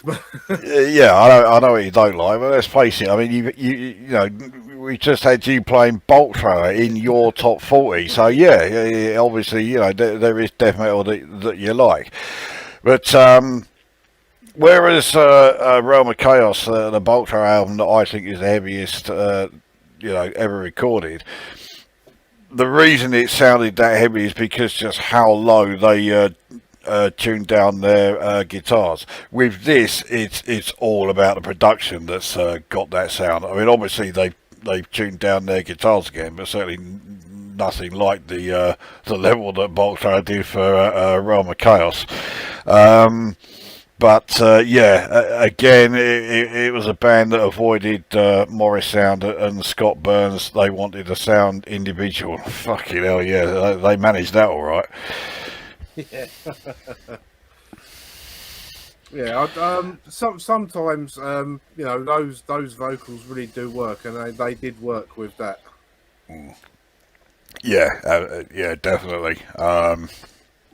Yeah. For that band, the vocals have got to be like that low, that growly, that guttural. Anything else just wouldn't really work. So I mean, there are plenty of other death metal bands. If you put their vocalist over to this Obituary, yeah, it would sound shit. You know, it just really would not go with it. So in that regards, whether you know someone's a death metal fan or not, you can't argue that this, like, you know, put it all together and it fucking all fits. So.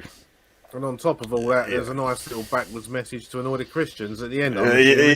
Yes, yeah. I haven't got a clue what it says because yeah, I had this on CD, so unfortunately I can't sort of like spin it backwards to hear what it says. Oh well.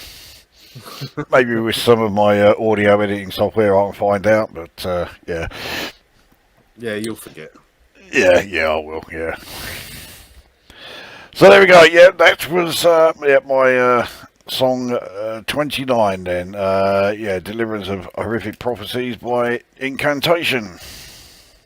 Well, my next one's not quite as heavy as that, but I'll tell you what, it's still quite fucking heavy.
and that's what happens when Death and Thrash get crossed over accidentally in Brazil.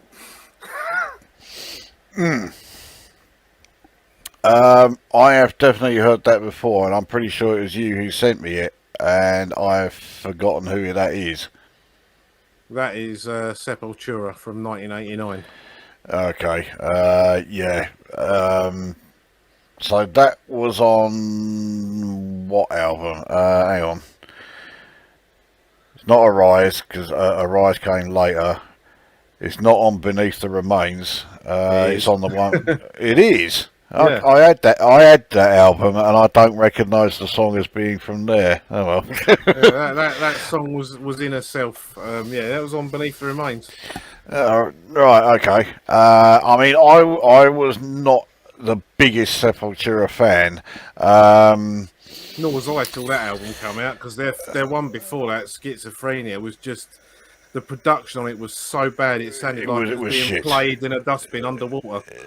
Yeah. I didn't have that, but I knew someone who did. Even when I was going through my Sepultura, I'll give them a try. Stage. I heard that. I was like, fuck it, I ain't paying money for that. No. Yeah. Schizophrenia was awful sounding, but no. Beneath the Remains. Chaos AD and to a lesser degree Roots before Max Cavalera got the ump and fucked off and formed Soulfly. Those two albums and Arise as well actually. There's probably three albums. It's another triumvirate of really good sort of like I suppose Brazilian death thrash is probably the best way to describe Sepultura because there's elements of both. Yeah. They're not out and out death metal. They're definitely a thrash and death crossover.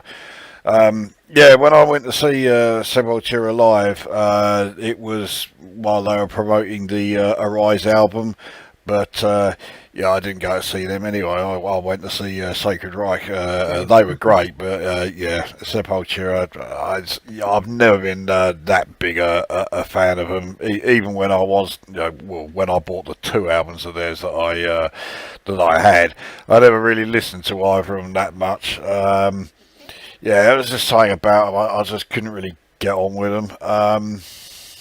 I mean, that song was okay. I'll tell you exactly why I thought it was okay. There were plenty of occasions while listening to that. The drumming reminded me of Greg Hall. And if someone's drumming reminds you of him, then they're doing something right. Well, yeah. No, I think you should give Beneath the Remains another whirl. There's some really fucking good stuff on that. I do like Arise. I do like Chaos AD. But if obviously because it's on my list, if someone says, do you want to put some Sepultura on, I'd go straight to Beneath the Remains. Yeah, I mean, when I had the two, I thought Beneath the Remains was definitely the better of the two. If I had to say, what is the best Sepultura album, I'd definitely go with Beneath the Remains, despite the fact that I didn't recognise this song from it at all, I mean, the song I particularly remember from that is the title track, which actually wasn't bad. I didn't mind the title track to Beneath the Remains. It was certainly a downside better than the title track to Arise. I fucking hated that one. No, I didn't, but yeah, I know what you're saying. It's not the best track. For that album, Dead Embryonic Cells, All Day, Every Day. That was a great song. I had a really good riff in it as well. It was okay. What was the Sepultura release when they did the cover of Orgasmatron? I think that was Slave New World, and that was from Chaos AD. I've got that on the CD single. I really like Sepultura, by the way. I kind of getting that impression. I mean, they were all fucking huge Motorhead fans. I mean, they even got their band name from Motorhead. They got it from Dancing on Your Grave. So, I guess it was inevitable that they were going to, do a Motorhead cover. Not a bad cover either, as it goes. No, actually, I must admit it's not a bad cover. I'll give them that. They did a good they did a good Motorhead cover. Yeah. Yeah, I mean, we've had America, we've had Germany, we've had Ireland, so now we can have Brazil and we've had Denmark, and Finland and Norway. We're Yeah, building up Greece. Yeah, yeah. you left Greece out. There you go. So yeah, we're getting a good map of yeah, the world of metal here. So yeah, we're doing all right. So yeah, that's my number 9 anyway. Inner Self by Sepultura. Yeah, interesting choice. Not a favourite of mine, but there you go. Right, so we go on to song number 30. Now, I'm fairly sure you're not going to be familiar with this lot. You never know. We're back in the black metal camp, but these guys refer to themselves as black metal. I don't really think of them as black metal. But yeah, I mean, if they say they are, then let's face it, no one knows better than the band themselves. So I'll go with them and say, okay, yep, let's give it a listen.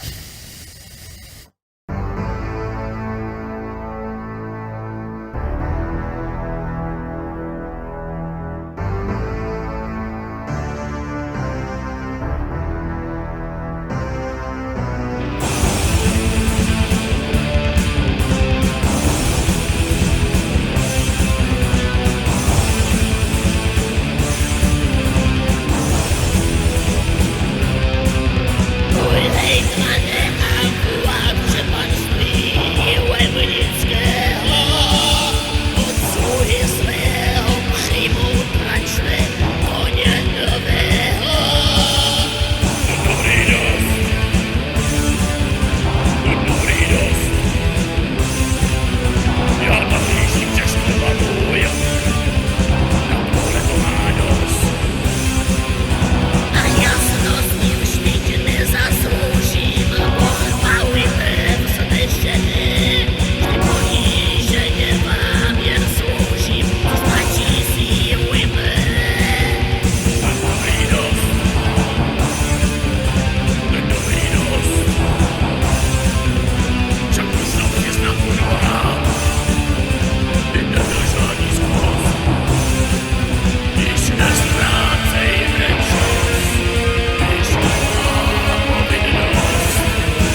All right. How honest do you want me to be? As brutally honest as you like. Right, well, that sounded to me like every musician was playing a different song.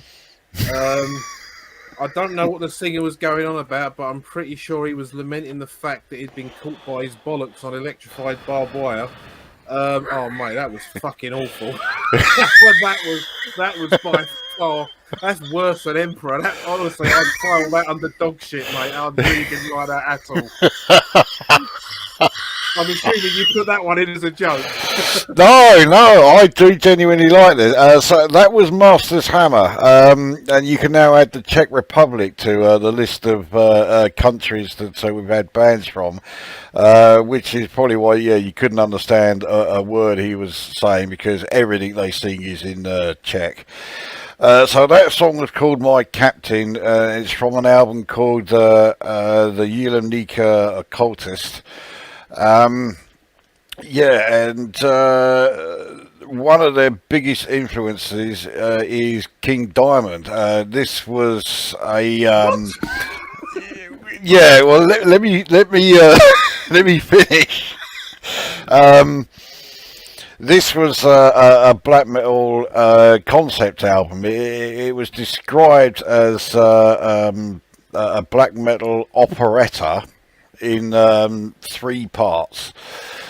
And this lot were another band that I interviewed when I was with that RIP fanzine. I do actually like them. Genuinely, I do like them because they are totally different to any other black metal band. And in the same way that I think one of the questions that I had for Abruptum was the reason why they agreed to, have me interview them, I think it also applied to this lot because that album, it was self-published, but it was distributed by Osmos.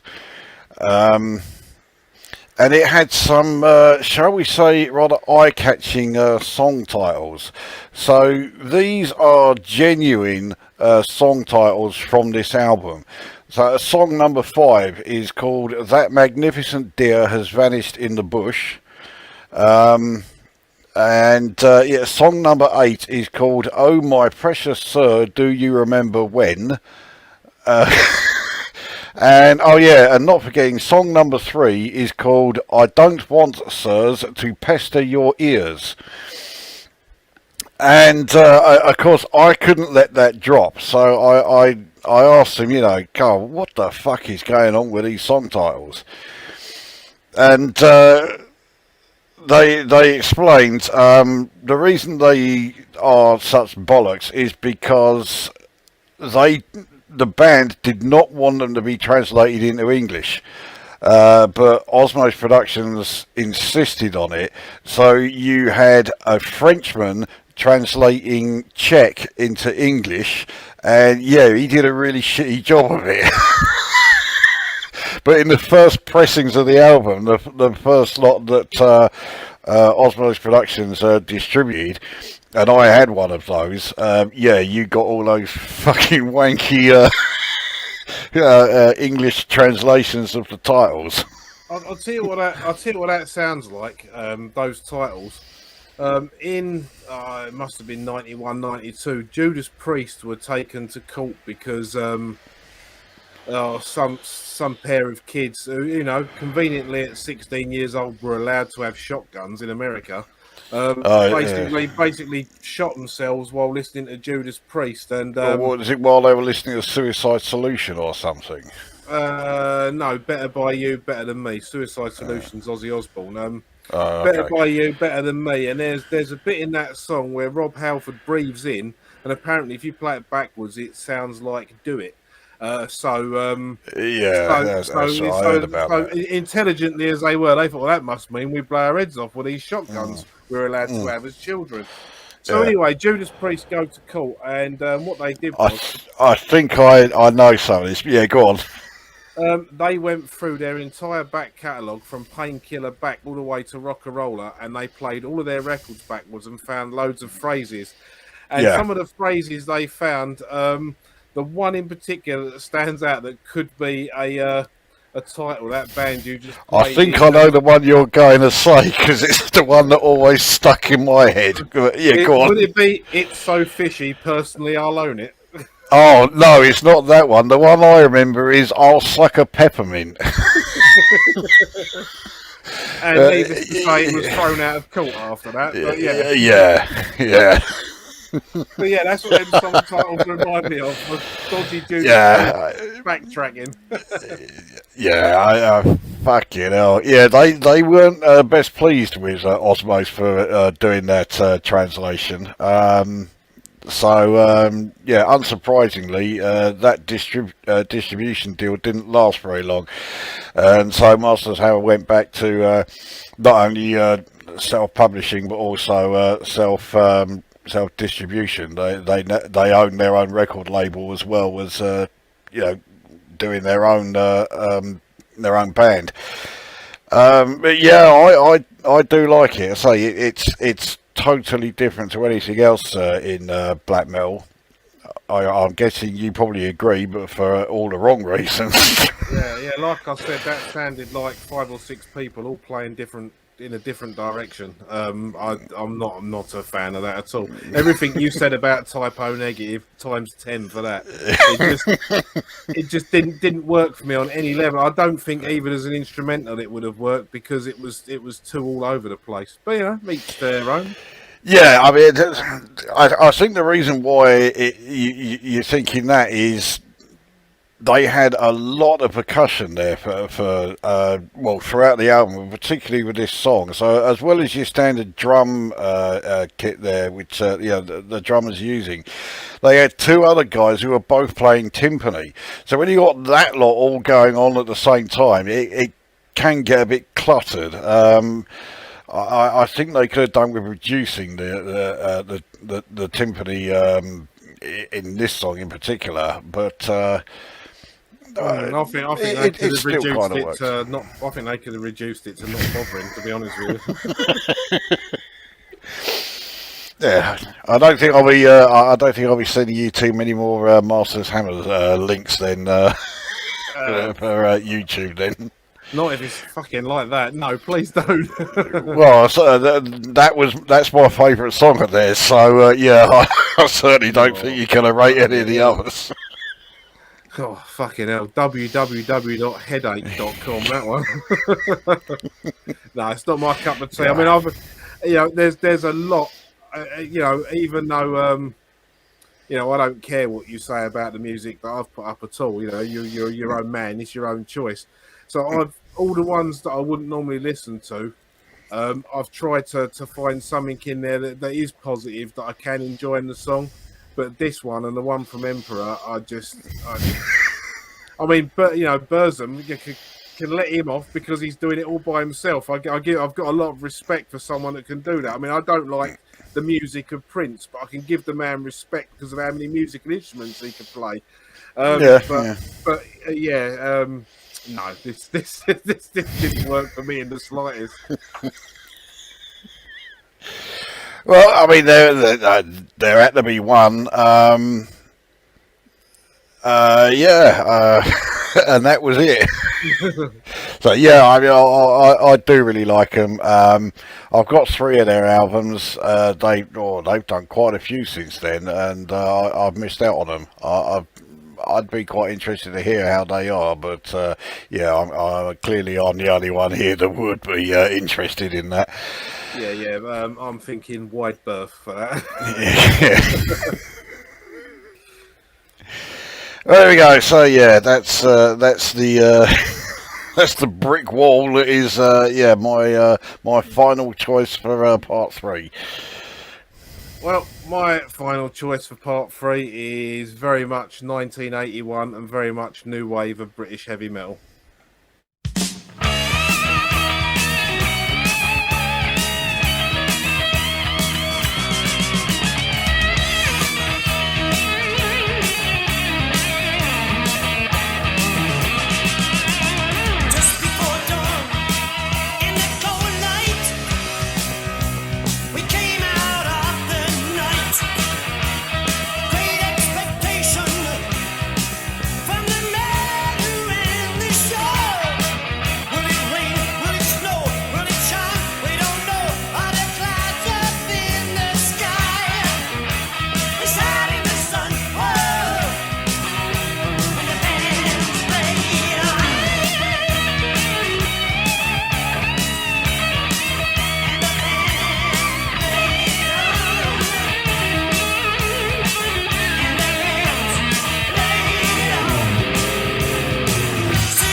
Well, recounting their first time they played at Donington, that's Saxon with "And the Band's Played On." Also, Yeah, incidentally, that's my wife's all-time favourite tune. I obviously rate it quite highly as well. yeah, I thought it was Saxon. Yeah, that's good song. I, there were such a glut of new wave of British heavy metal, bands around that sort of time, 80, 81, 82, that I do get a lot of them sort of mixed up, and I have a hard time sort of like being able to tell one from another. But two that always do stand out, Maiden obviously, and Saxon, who are still going today, and they still sound fucking good today. One Yeah, thing I really like about Saxon is they've never changed at any point. What you're hearing from them today, still very much in line with the whole, new wave of British heavy metal sound. The well, sound has been improved, it's been polished, yeah. but it's still like, your regular decent fucking metal that they're playing. Well, they did change a bit in the mid-80s, and they started to sound a bit AOR, the American. Oh, okay. Yeah, it was. I missed that bit. So by the sounds of it, I'm not sorry about it. Well, I don't know if you ever heard their cover of the Christopher Cross song, "Ride Like the Wind." They did a cover of that, which is very Def Leppard, and I'm talking about Def Leppard, sort of like it's not as bad as Def Leppard, but that sort of era, sort of sound, radio friendly, hard rock rather than metal. But I only did it for a couple Okay. of albums, realised it was bollocks. Then in the 90s, they went back to playing proper metal, and like you say, they're still doing it now. Yeah. That's right. Yeah. Okay. So yeah, that bit didn't last very long, and yeah, I wasn't aware of that. So yeah, I'm quite glad about that. Yeah, and also Biff Byford, the singer of Saxon, it's his fault entirely that for the last two census, I've put heavy metal down as my religion on the religion thing. And what's really funny is the 2011 census that he was doing that in like Metal Hammer. He's like, yeah, everyone should put their religion down as heavy metal, and lots of heavy metal fans did. And in the UK, after all the counting was done for the 2011 census, there was more worshippers of heavy metal than there was of Scientology. It goes to show you what a bollocks religion that is. Yeah. Oh, Tom Cruise would not be happy.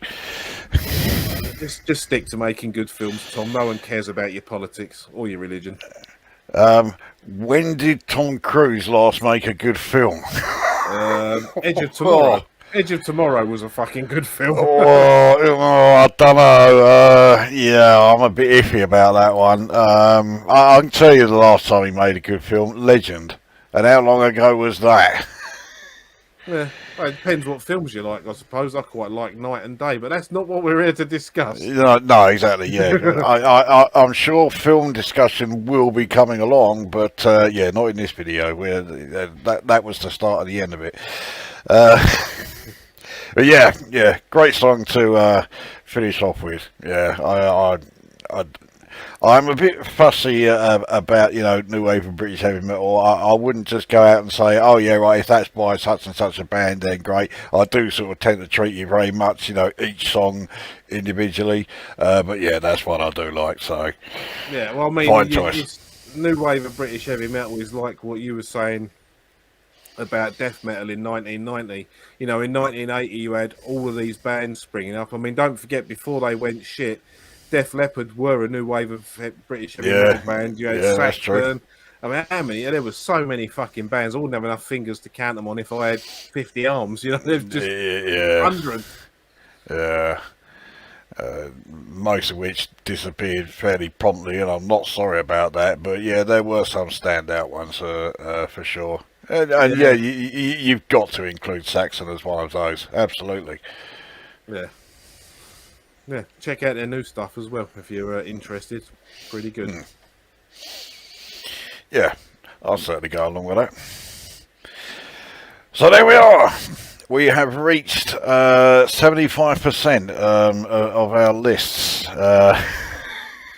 Very much a mixed bag that time. Well, say you say that, but there was only one of mine you complained about, and I think there was only really one of yours I complained about. So it was a mixed bag of different music, especially on my side of things. But Yeah, I mean, oh yeah. yeah, there was only sort of like disdain for one each there, so it weren't too bad. Yeah, I suppose there is that. Yeah, I think out of the three lists, this one that we've just done is by far my most death metal orientated. So when it comes to part 4, I mean, obviously there will still be death metal in there, but yeah, not quite as much as this time. Yeah, we did have quite a bit of death metal tonight, including bulk from you. So yeah, it's a real death metal night tonight, that one. Yeah, I mean, even though they're not really, I suppose Sepultura are heading in that direction. So Yeah, I think you do have to include them as well as 1.5 death metal choices from you there. There you go.